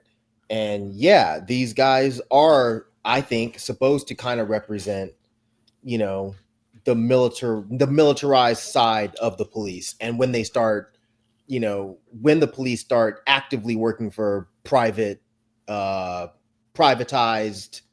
what am I trying to say? Like, like instead of working for the quote unquote good of the people, they're working for the private interests of certain groups. So yeah, I mean, I think that they look like ICE because they're kind of supposed to represent ICE, and they're behaving like militarized police because that's what they're supposed to represent. Right. Yeah, I haven't really seen anybody kind of compare them to ICE agents, but that's what I kind of picked up. But yeah, like I said, I mean, the real world parallels that they do in this show is just, I mean, it's crazy. Just like, it's like, it really like gets you involved into the story and makes you like actually care, And I'm like, a lot of people, I feel like when you watch Star Wars, it's like, I guess, fantastical or fake in a way. But George Lucas always added these like ideologies, this, anti-authoritarian ideas into his movies that I find interesting that people kind of push back against that, and are now trying to act like this was never a thing in Star Wars. The show's different, I'll give you that, but I mean, I still don't really feel like it's that much different from what we've seen, especially if you watch like Rebels and Clone Wars.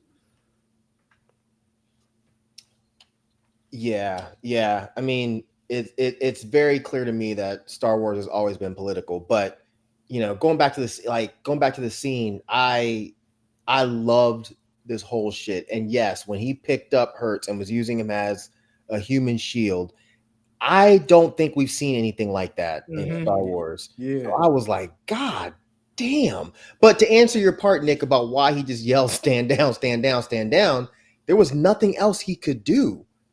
Because one, like Ken said, he probably just thinks this is a droid that had a glitch. I'm sure the last thing he's thinking is this was a droid that they took and rewired. So that's one. And two, it's not like the shots were doing anything.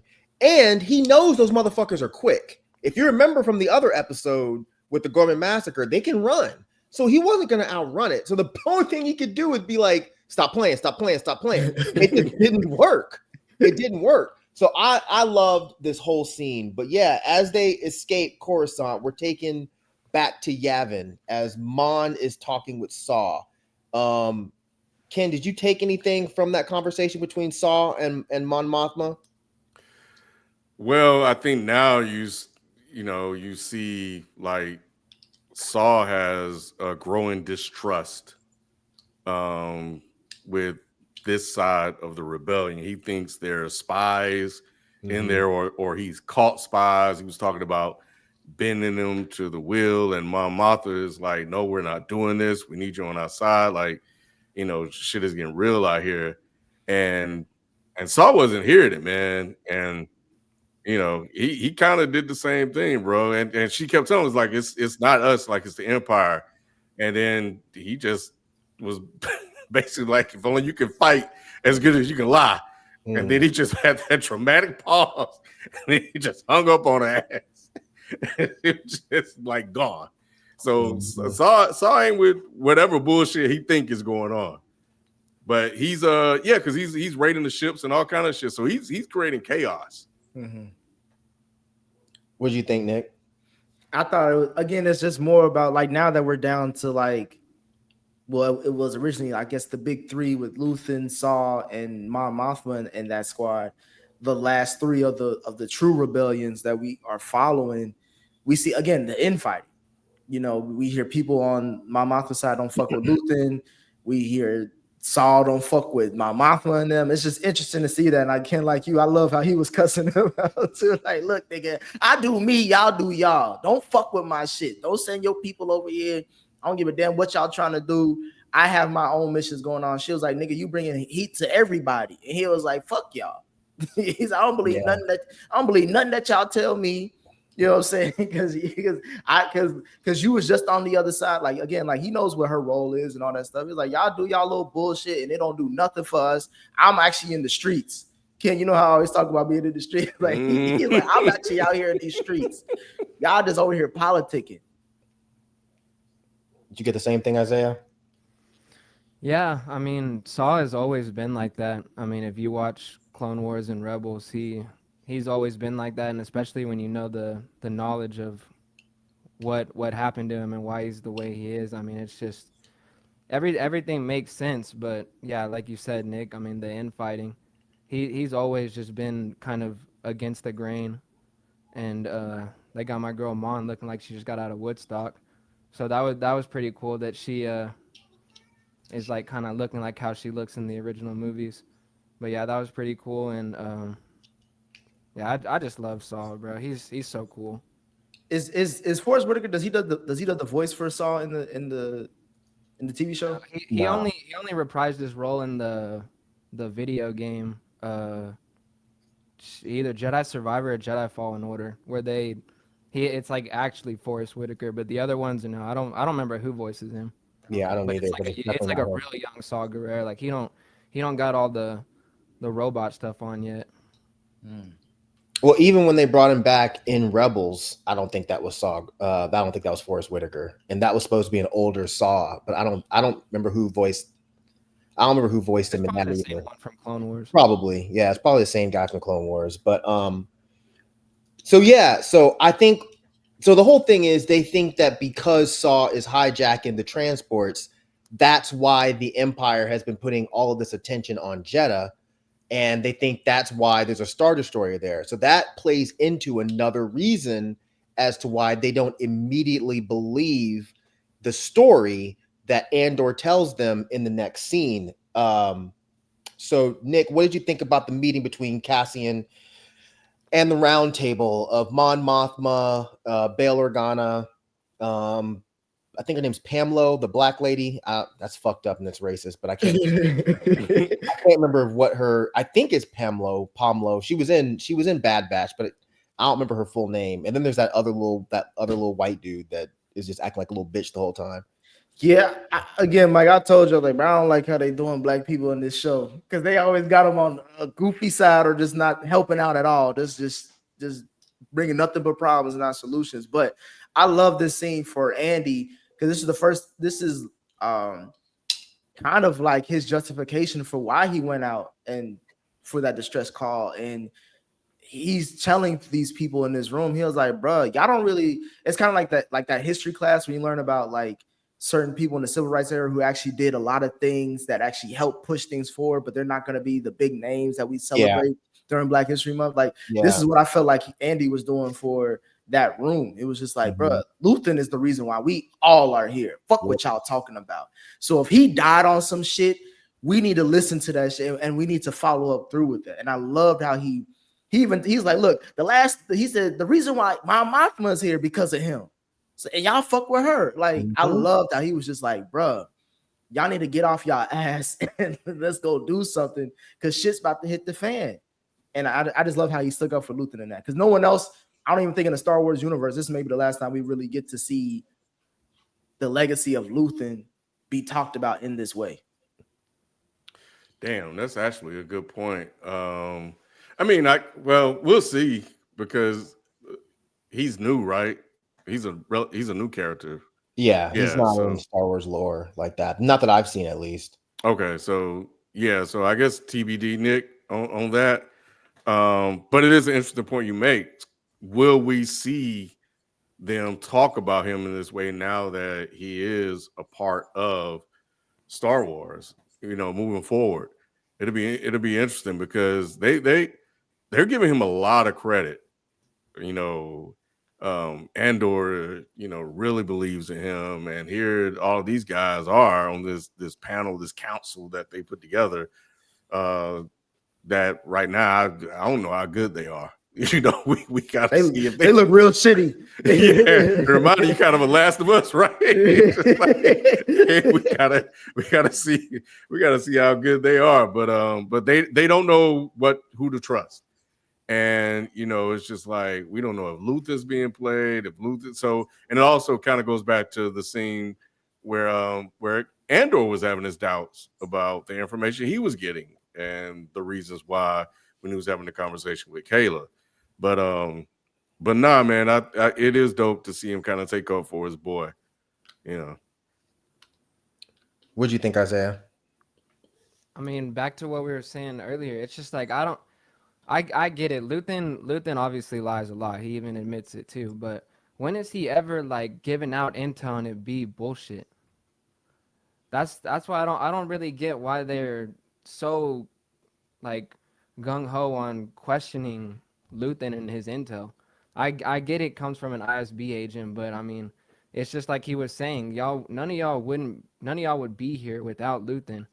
But I mean, we already know the most important people in movements, they never get mentioned. But they obviously have a big part to play. It's just, there's always got to be a face. Luthen's not going to be it.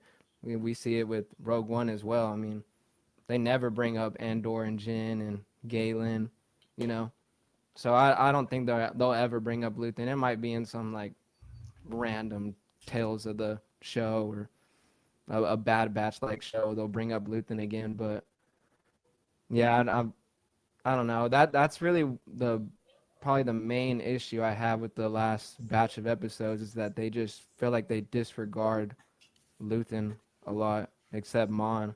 Even then, she was still having like her doubts, but hers kind of makes a little bit of sense because she doubted him the last time, but I don't know. So I guess I think I disagree with y'all a little bit on this. I guess I get both sides. If I'm looking at it from the standpoint of this guy is a quote unquote extremist, he's been causing problems, he's been violent, he lies, he murders. I get why people like senators wouldn't listen to him.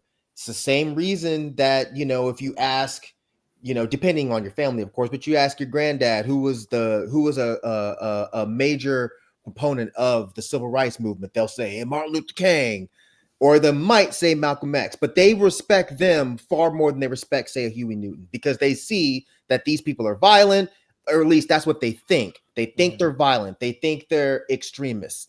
But Martin Luther King just wanted everybody to love each other, I think it's the same thing. They look at Mon Mothma, who's a senator. They look at Bail Organa, who's a senator, and they respect them more than someone like Luthen, who's out here blowing shit up, who's out here killing people. I think that goes for a lot of these movements. And, as far as why they would be mistrusting the intel, I think, again, it's because Luthen's not there to say, hey, this is what happened. Now they're getting it fourth hand. So this is information that actually it's fifth hand. This is information that came from Dedra through Lonnie, through Luthen, through Clea, and now through Cassian. So I don't think that they're crazy for being like, well, wait a minute. This doesn't really make a lot of sense. And as far as, when has Luthen ever given bad intel, we also have to remember what went down on Gorman. Luthen was not on the up and up with Gorman.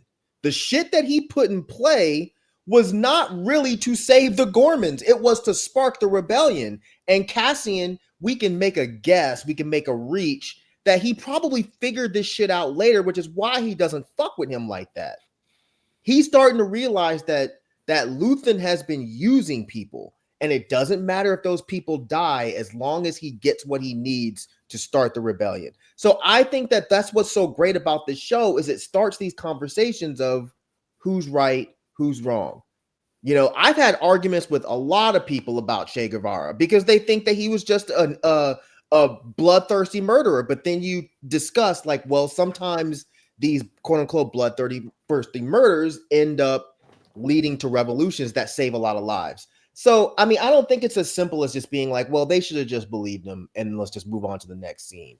I think the show is doing an amazing job of kind of detailing why it's easy for people like Mon Mothma and Bail Organa to not believe this type of thing. That's actually a really, really good name drop with him. Yep.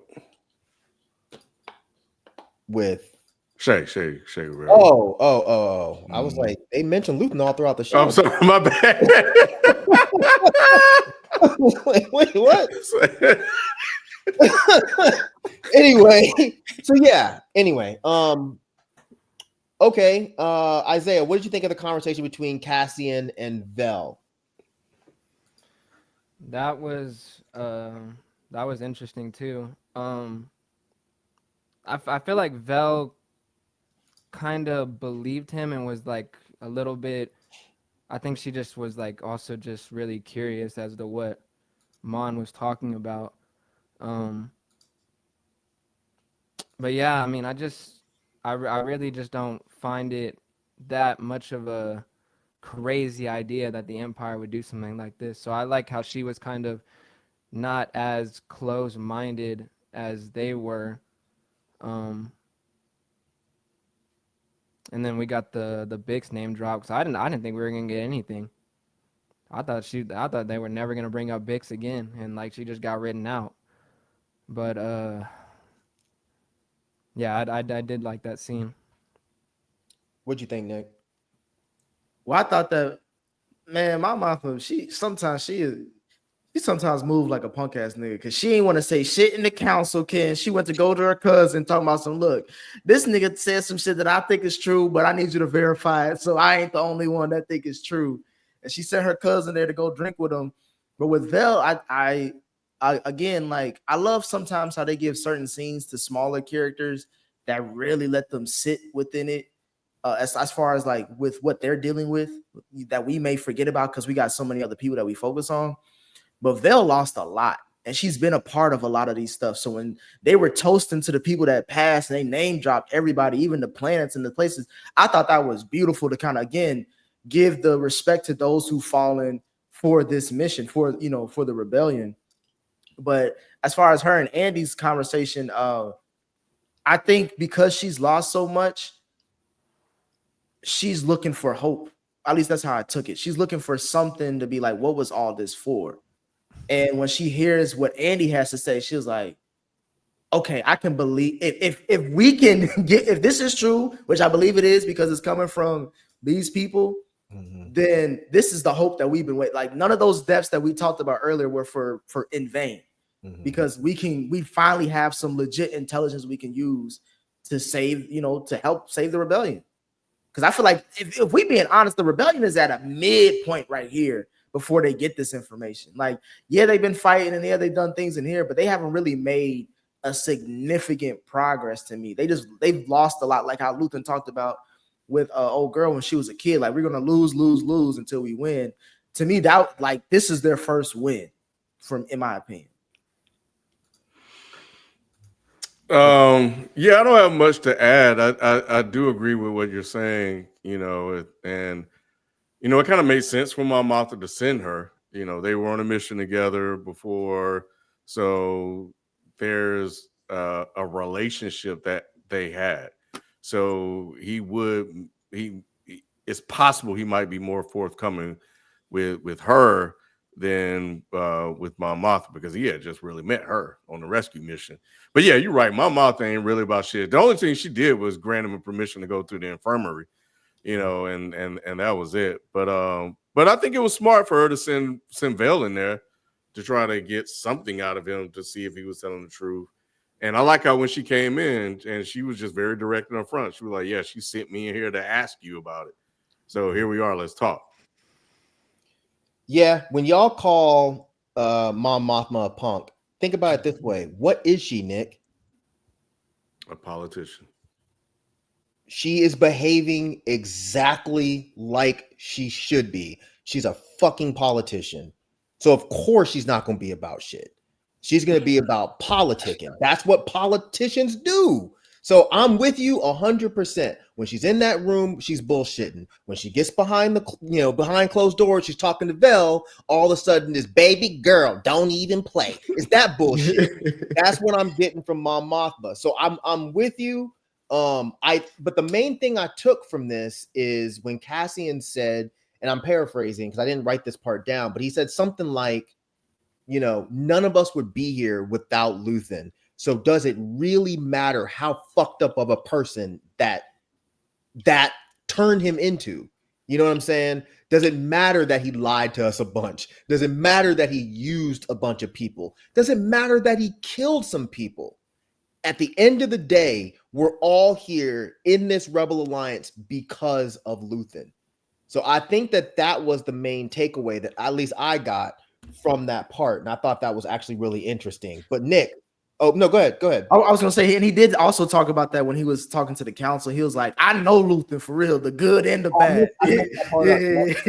He brought, and I even going back to, what's his daughter's name?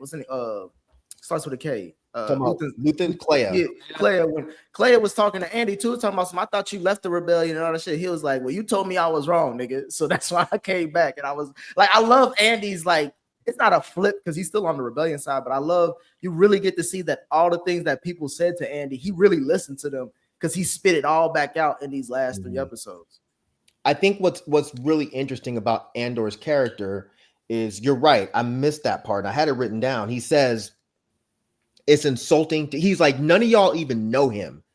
None of y'all know him. So it's insulting to hear him run down by people who have given a fraction of what he gave up to this rebellion. I think what's so interesting about Andor is the only reason that Andor is with the rebellion is because he realizes that you can't do this shit alone.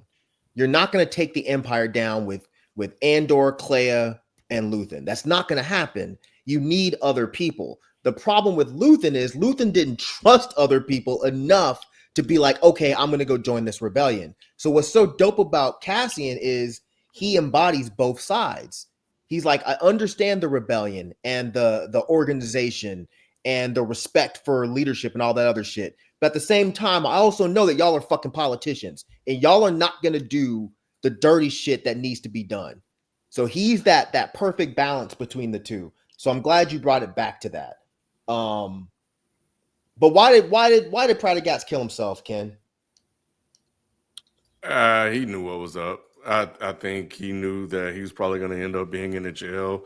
That he failed. He didn't complete the mission that he set out to do. So you sometimes see this as soon as he was like, oh, let me collect my thoughts. Well, your thoughts are all over the table right now. So, I don't know. You mean they gonna come in and collect your thoughts, for you? But hey, Ken, as soon as he said that, I was like, he got a gun somewhere. Yeah. This is it for him. But Yeah, it's a and I loved how his homeboy let him do it too, because his troopers was like, he was like, nah, nigga, you already knew. Let it happen. You know what I'm saying? I think they knew he was gonna do that. Yeah. I think he knew. Maybe not the troopers, but I knew he knew. No, yeah, the troopers didn't know, but I forget that dude's name. Starts with an L. The guy from White Lotus. He was in White Lotus? Greg. I remember I thought he was not Greg. God damn it. Anyway, fake Greg. Yeah, he knew that he was going to do that. Who was that on the that he was listening to? I can't place the voice. That was the guy from the season 1 who wrote the manifesto. Okay, that was him. Okay. See, I put that down as a maybe question because in case we're running long, which we are, but yeah, I was even going to ask y'all what y'all thought about Pratagat. That was Nemec, who was in season 1. He was part of the heist on Aldani. He was the one that wrote that manifesto and gave it to Cassian. But somehow, at some point, I think Cassian must have released it and made like a bootleg fucking mixtape and put that shit out so everybody's hearing it.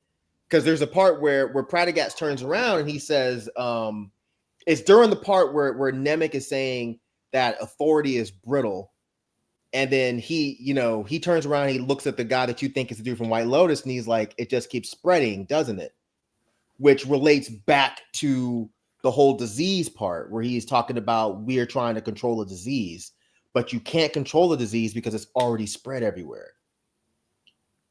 Yeah, that was a great scene right there, right before he's about to get, I don't know, whether arrested or just talking to the council. But yeah, his name Legretz, but he said Legretz, that's it.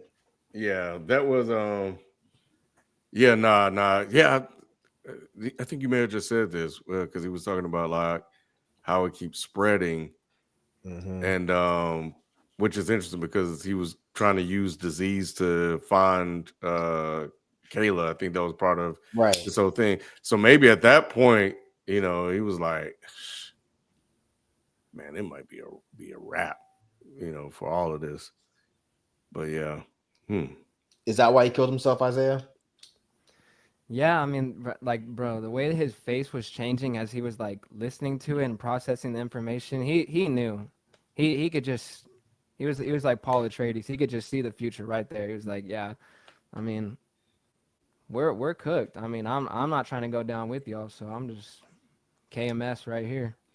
Mike, do you believe after hearing that he may have felt he was on the wrong side? So that was the reason I was asking y'all that particular question. I think it's one of two things, either, or it could be both. But one, he knew that he was about to be tortured because they were not going to believe that he just simply made that many mistakes. The Empire plans were getting out because of shit that was under his watch. And the Emperor is known for taking people off the board quickly. So one, he knew he was going to be tortured, and or two, after listening to that tape, he realized that he had spent all of this time fighting for the wrong thing. You know, when they said this shit about authority being brittle, he has been at this place of authority this whole time until it got to the point where he had to do something real and he fucked it up, and now his whole life is in jeopardy.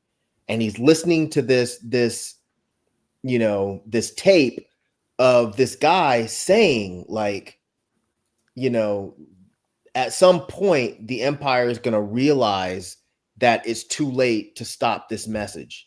And when he says, yeah, it just keeps spreading, doesn't it? Yeah, and it's not gonna stop spreading, because this is what people believe in. They believe in freedom. They believe in, you know. So yeah, I think there's a possibility that he just killed himself because he was like, I've been doing the wrong thing this whole time. I've been fucking up. And Legret's, yeah, he was just like, oh, nah, I knew he was going to do this shit. The second he said, let me collect my thoughts, I was like, oh, he's about to kill himself.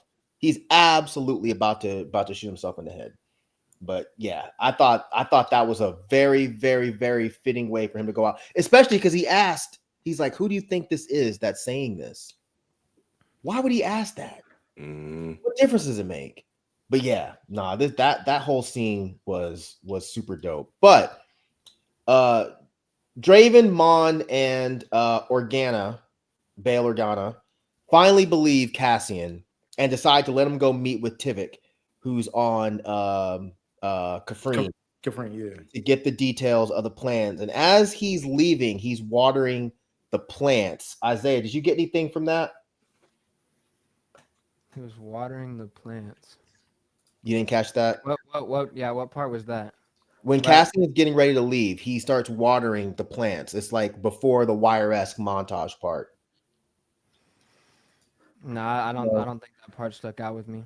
Either one of y'all catch that? I saw it, Mike, but it was so brief, and it was so, I don't want to say it felt out of place, but it was noticeable for me. And I'm like, what does this mean? You know, so and yeah, I didn't know if you were going to bring it up, because I was trying to figure it out, but I didn't really come up with any answers. So this was the benefit of rewatching season 1 before watching season 2.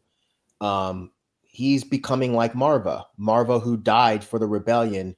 He is about to die for the rebellion. If you remember, Marva's house was covered in plants, and she was always watering the plants. And he brought those plants with her, with him to the base on Yavin. So you can take that as he brought a piece of Marva with him to Yavin. So as he's leaving, basically for what is going to be his final mission, he's watering these plants. He's now becoming Marva. So I found that the second it happened, I was like, oh my God, this show is killing me right now. It's so goddamn good. Yeah, because they had a flashback to, I think, his sister on the planet. Was that his planet? So, and I was trying to connect that, but maybe your life flashed before your eyes. I don't know, but you know, watering the rebellion. I was like, nah, I can't be that corny. But okay, but that makes sense then. So yeah, so we get this as Isaiah said, and as I wrote down, a Wire-esque set of montages as Cassian's leaving. So we're gonna run through those to close this out. It's basically letting us know where everyone's life ends. Not ends, but you know, where their part of the story kind of ends. And you know, we see Melchi, he's training a bunch of soldiers, and some of them end up being in the battle that we see on Scarif in Rogue One. Did y'all have anything to throw into that? No. All right, cool. Then we see Wilman's bitch ass. He finally got himself a woman. He's sitting down being all happy and shit. Because he had a good woman, because she didn't even leave him after his leg got all fucked up. She would have every right to. And he had a burner phone underneath his bed. She was like, what the hell is this, nigga? Who calling you this late at night? I don't blame her either, because it could have been Chicky from back on the cornfield and shit like that. He was just like, you didn't even tell me this phone existed, bro. I thought y'all were gonna clown him for walk running to You call it walk running? walk running when Andor came back to the ship and they didn't know what was going on. Hey, And bruh. everybody was walking out there Hey. and everybody running. I don't remember the last time he did run. It was for that white girl right back earlier It this was season. on Rena Mal, yeah. That's the last time he ran. And then he got his ass shot when he was on that planet. So we don't care that he got himself a woman. All right, cool. No. Next, we see Mon Mothma sitting with Vel at the food table. Did y'all find anything interesting about this scene? Anybody can go. No? Y'all are boring as hell. It's cool. It's cool. Yeah, the they way- cousins, bro. The way it's like leading into Rogue One. Y'all didn't think it was interesting that the whole show we have looked at Mon Mothma and she's been this higher up. She's been these extravagant gowns. She's had this beautiful hair, or they think is beautiful hair. And the show ends, we're seeing her dressed down and she's sitting with the common folk and she's eating with them and conversing with them. Y'all didn't find anything? I just thought she had no choice. I mean, she's still a politician at the end of the day, so she doesn't have to sit with them. You see, she has that fancy ass fucking round table room, but she's out there and she's sitting with the people. That's what we want out of leaders, don't we? We don't want politicians that sit in boardrooms. We want politicians that fucking break bread with the common people, right? This is true, but would she have been there if she'd have to flee for her life? No, but she could, even though she had to flee for her life, she could still behave differently because you see whose bitch ass wasn't there. This show opened me up to not really fucking with Bail Organa. I used to like him, but this show made me be like, nah, you a punk ass motherfucker. He wasn't out there. And even when they came to talk to him, he was sitting back like, what the fuck y'all want? I was like, what? How did you earn this? Like, what the fuck have you done to earn this type of attitude towards everybody else? I was surprised by that, you know. Me too. And even Cassian, you know, that's why he made a point. It was like, because he was like, yeah, I'm gonna go out swinging. He was like, yeah, Luthen would have liked you, but I don't know. But let me ask y'all this: do you think he's acting like that to protect Leia because of the information that he has? I mean, why is he? I've never seen him act like this, where he's acting like scary. Yeah, I mean, I think so. If he was trying to protect Leia, I don't even think he would be on Yavin. So I think is beyond that. It's just like, I think he's just has not left that politician part. And we have to remember that he's some sort of royalty. He's not just a senator. He's some kind of royalty, hence why she's referred to as Princess Leia and not, you know, right, whatever, Miss Leia or whatever the fuck.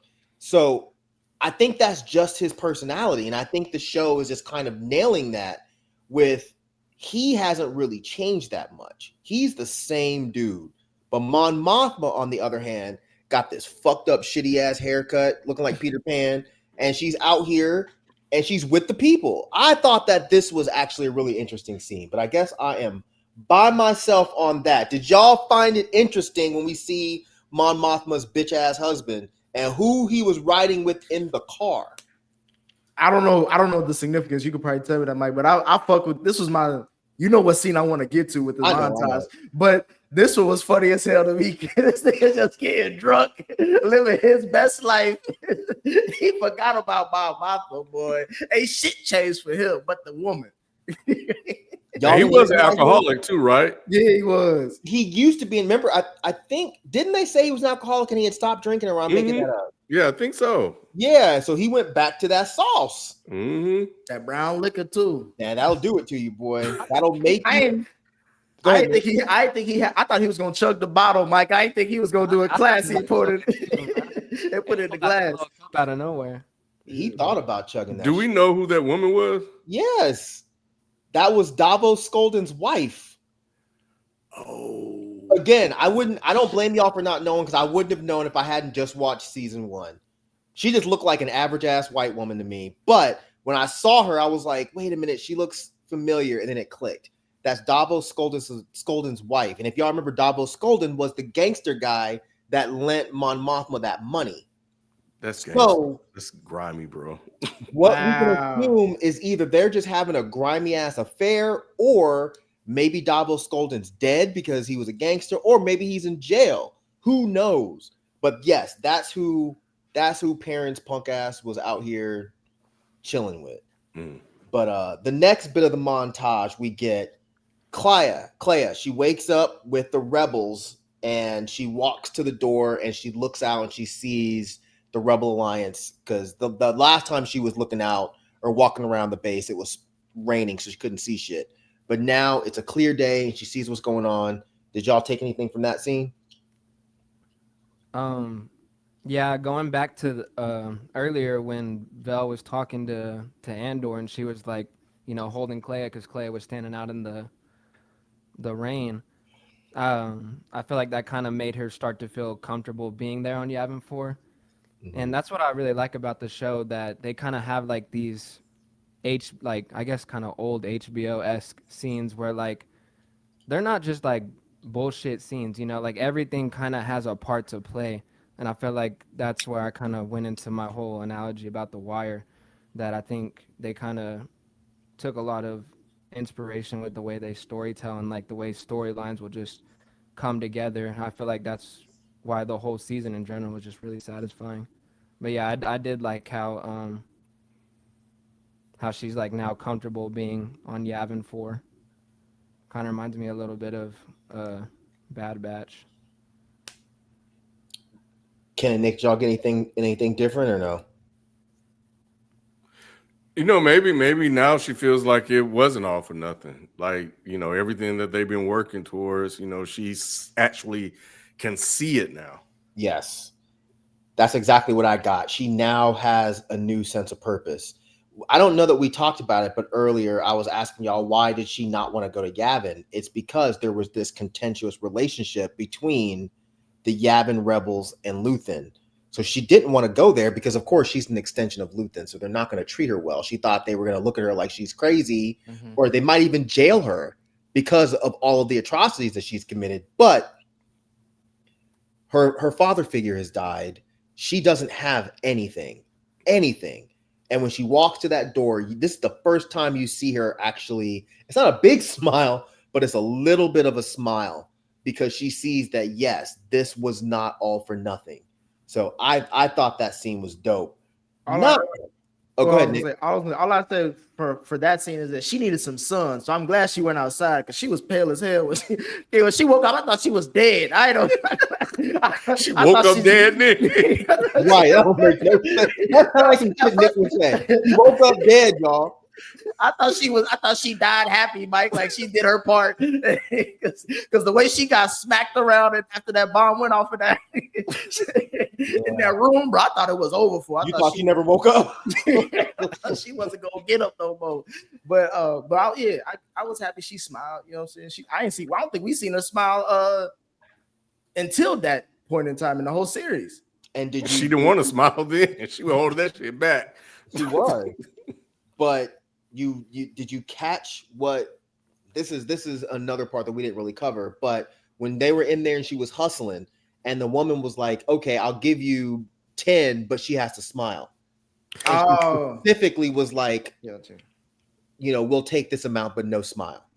She doesn't smile because she doesn't feel like she has anything to be happy about until this scene. She's happy because her father figure died, but he died for a reason. That there's now an entire rebellion. The next scene fucked me up. What did y'all take from Dedra waking up in jail? That shit was so fucking funny, Mike. I remember that moment. She cried in the dark. She did. The second the lights went out. I know her bunkmate was like, shut the fuck up, nigga. Trying to sleep and shit. Hey, she did all that shit for nothing. What is worse, Mike? How Cyril found out that his life meant nothing, or her finding out that her life meant nothing? Worse. Hers is worse? Yeah, hers is way worse. She ended up right back to where her life started, just in a box, in a compound. Yep. I agree with Isaiah. I think her life is way worse because she's still alive. Cyril is dead, so at least it's like whatever. She has to live with the fact that she did all of this shit, and now she is in an Imperial jail. So the beautiful thing about all of this is she did help, but she doesn't get to see the benefits of anything that she helped with. You know, if it wasn't for her, then you know Luthen would not be dead, and that part of the rebellion would not be dead. So she did help in a way, but she doesn't get to see what comes from her help.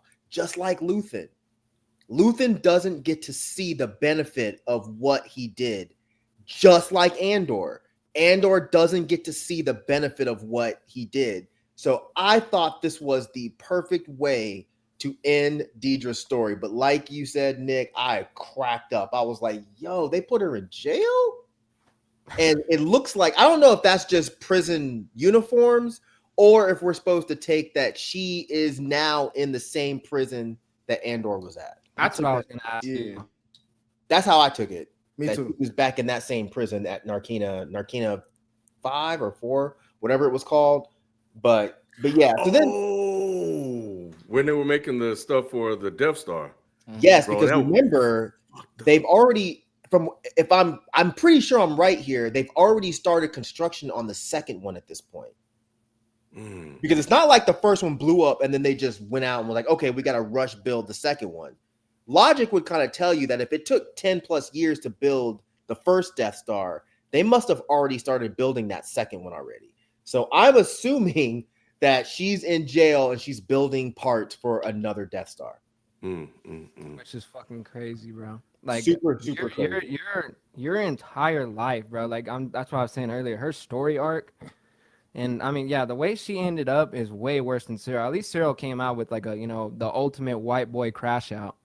I mean, she didn't even get to go out like that. She got out with the having her shit like this, bro. You know, Yeah. and now Yeah. she's just stuck in a fucking box, bro. It's deservedly so. She was an asshole. Like, He was. so He was. and she knows that once she's in there, that's it. It's a wrap for her. There, she has no moves to make. Yep. Which was crazy because they even asked her for help before they even locked her up there. Remember, she was in a insane asylum and looked like that. They was like, "Hey, how we gonna find this signal? What did you do?" And she told them. I don't know Yep. why she told them. My thing is, I was thinking that she would probably just shut the fuck up and say, "Look, I already did my part. You already got me I locked think up." she was getting like Stockholm or something. I think she thought that would get her out. I think she Yes. thought if she could prove her value, because that's all it's ever been about for her, is the glory and proving her value to the Empire. I think she thought if she told them, like, look, yes, this is how you track them down. You have to stop them. Go find Clea. Clea was the assistant. She probably thought that they would come back later and be like, you know what? You saved the day.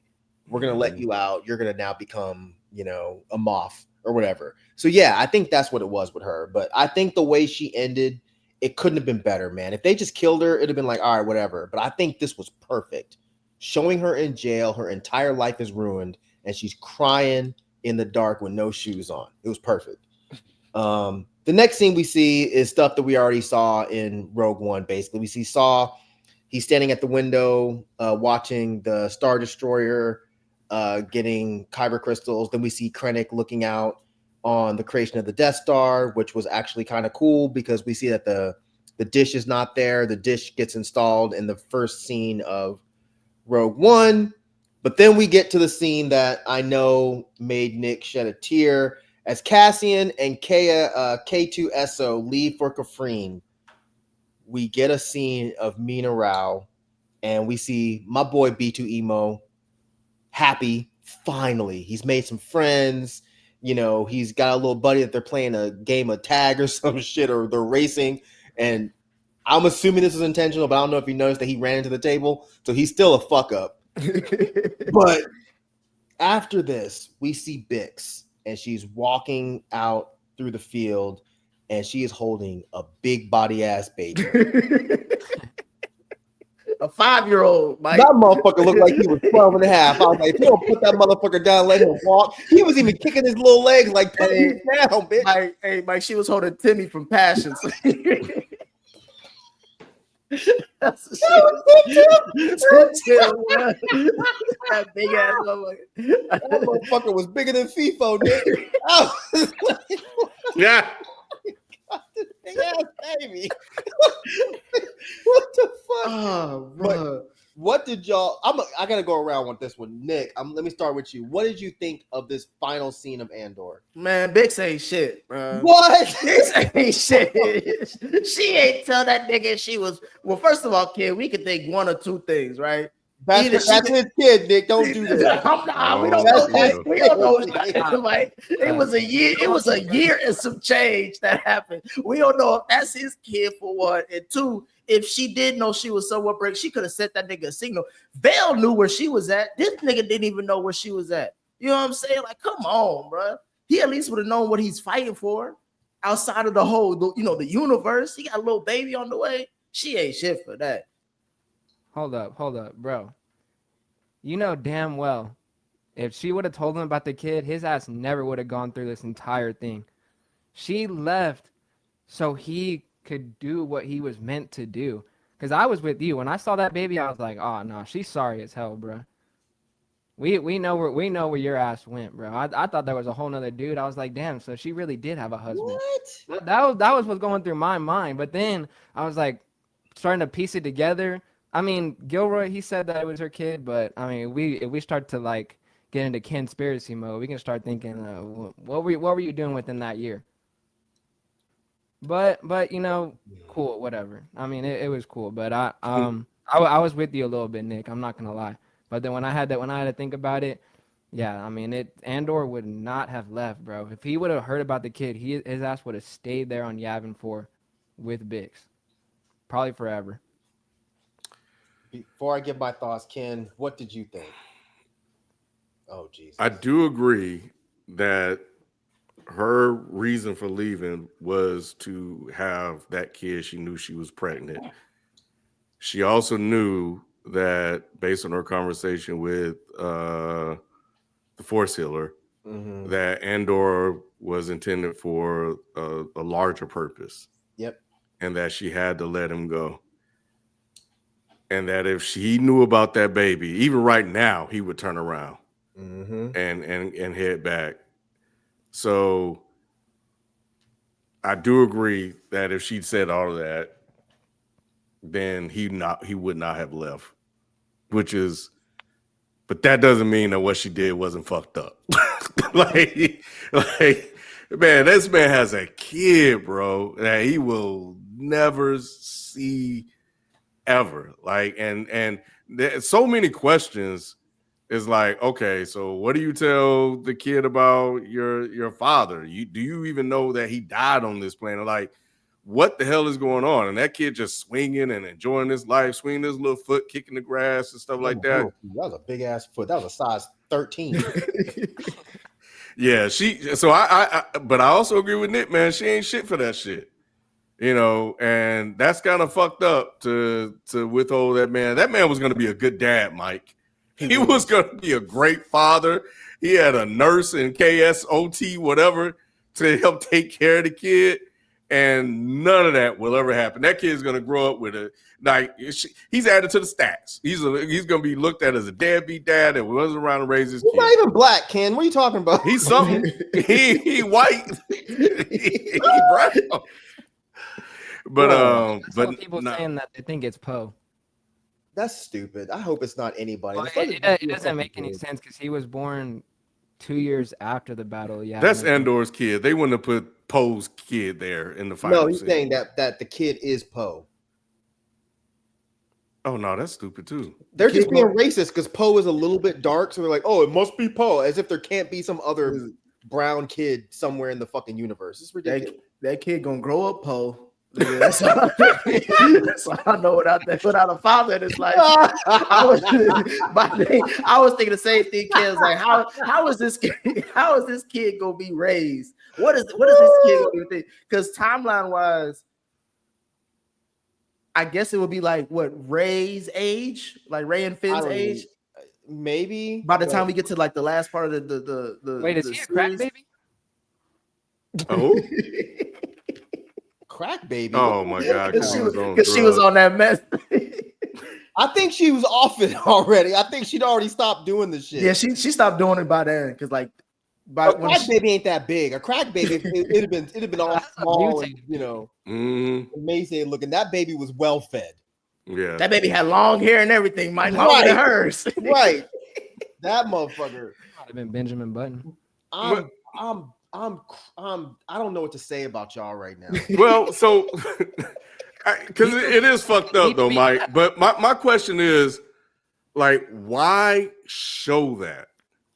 Oh my God. Okay. Why show that she had a baby and this kid, unless this kid will eventually turn out to be somebody? It just adds more weight to Rogue One and his sacrifice. Yeah. I feel like.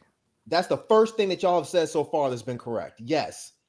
Yes. I think that for one, it makes her leaving make 10 times more sense.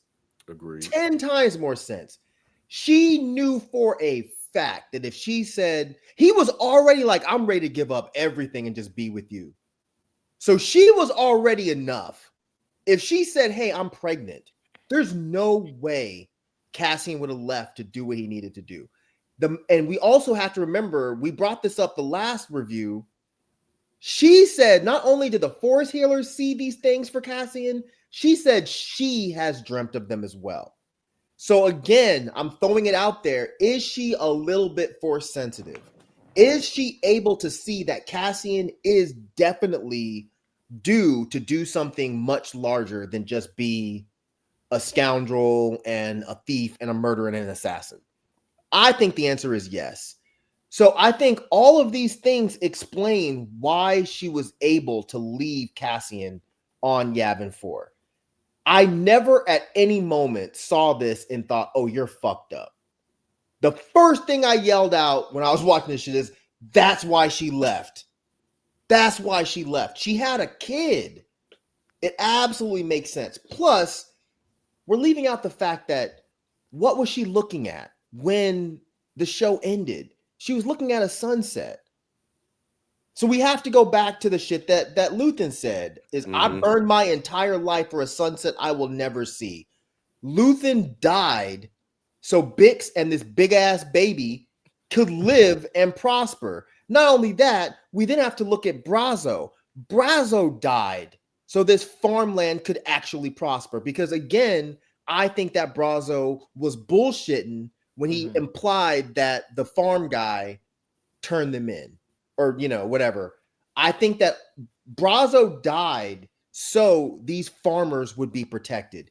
Then we also look at, how did Andor die? Andor died looking at basically a sunrise, the last sunrise he'll ever see. So all of this, I think, man, and I'm not even bullshitting, I think this is one of the most beautiful endings I've seen for a show. It was perfect. It was absolutely fucking perfect. I don't think the show could have ended any better. Because Bix dying would have been like, all right, well, that's kind of whack.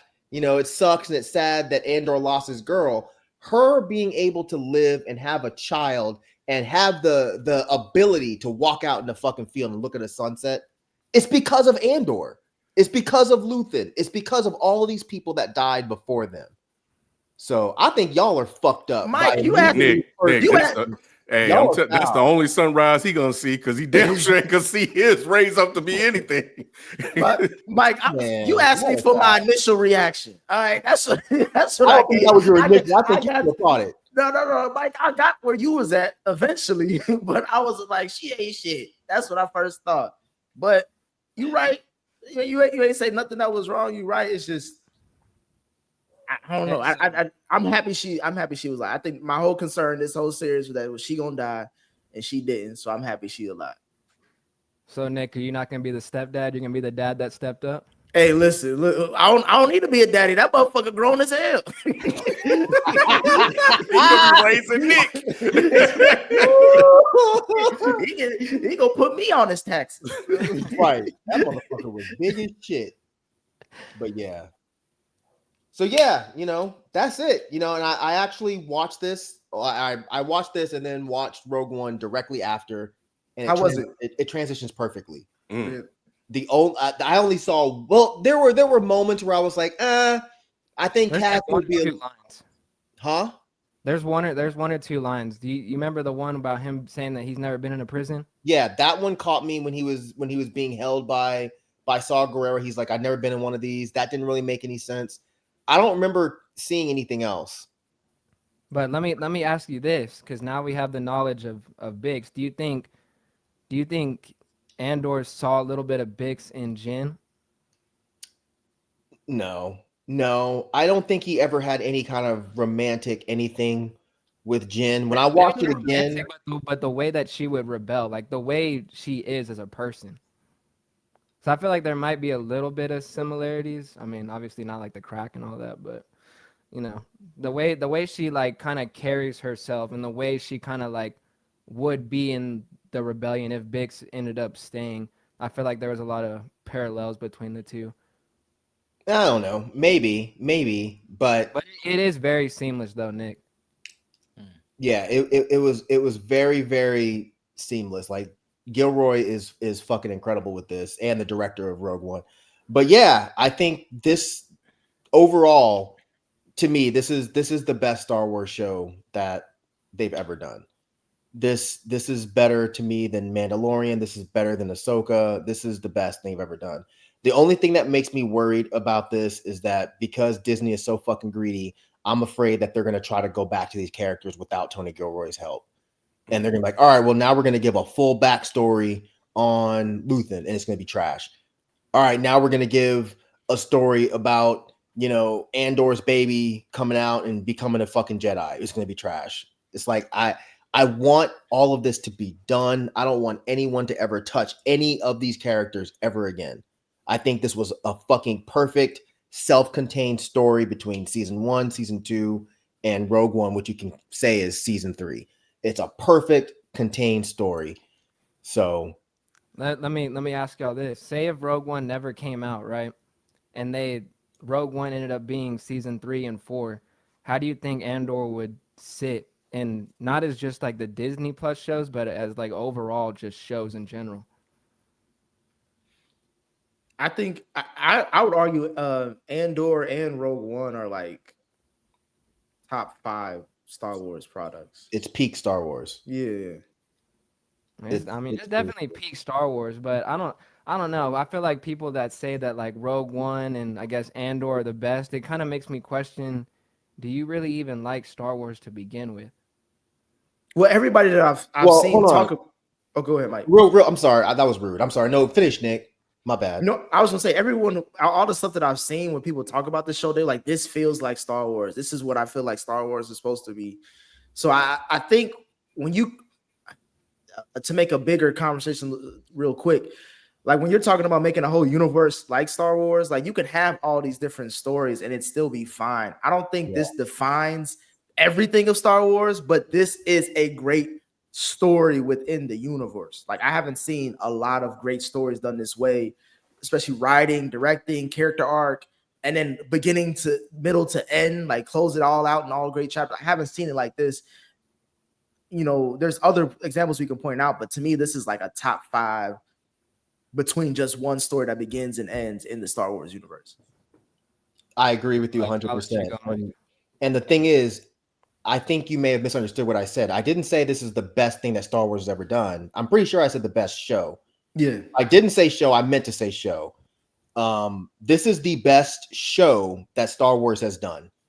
And I would be amazed if someone tried to say, "Oh no, you're wrong and you don't like Star Wars." I would be like, "Well, you can suck my lightsaber because that's I love Star Wars. I grew up on Star Wars, and this I don't even know if I would go the route of saying this feels like Star Wars. I just feel like since Disney took over, the shows that they put out have been either good or mediocre as fuck or trash if we're talking about Acolyte. This show giving us a story that we know the ending and making it this compelling to where I'm still showing up every week to see how this story progresses, I think that that's amazing. So yeah, I definitely think this is the best show that Star Wars has done. I would watch this over anything that they've done. And I understand some people don't like it. They think it's too mature. They think it's whatever, they can think whatever they want. But in my opinion, from aesthetics to acting to story to themes, that's one thing you gotta really pay attention to with this show. It had a centralized theme from start to finish. Ahsoka did not. Mando does not. Even though I love Mando, Mando does not have that. Obi-Wan definitely didn't have that. Boba Fett didn't have that. Acolyte, none of it had that. This had a central theme. When it ended and K2SO said, "This is so much easier when I know where I'm going," the first thing I thought, oh, you're making jabs. Because they knew exactly what they needed to do, and they fucking did it. None of these other shows are having that kind of success. So I've heard people like fucking bitch ass Star Wars theory and other people say that kind of thing of, oh, if you're hyping this up, do you really like Star Wars? I think that's their way of coping because they don't like this kind of storytelling for Star Wars. Mm-hmm. And that's fine. You don't have to like it. But I think it's kind of corny to question someone's enjoyment of Star Wars because they're enjoying Andor. True. I want to know your thoughts, Ken, but I agree with both of y'all. It's just the people that they love Rogue One, right? They say this is like the best Star Wars, which I'll give you that. If you love the movie, cool. But they'll shit on all the other movies. So that's when I kind of raised the question on, do you even really like Star Wars at all? Or do you just like Rogue One and Andor? Because to me, yeah, Andor, this is the best show. This is the best Disney Plus show probably ever at all. And I think the only thing that came close to it at that point was probably just Mando season 1 and maybe 2. And then I think Rebels is like the best thing they made. I'll say X-Men 97.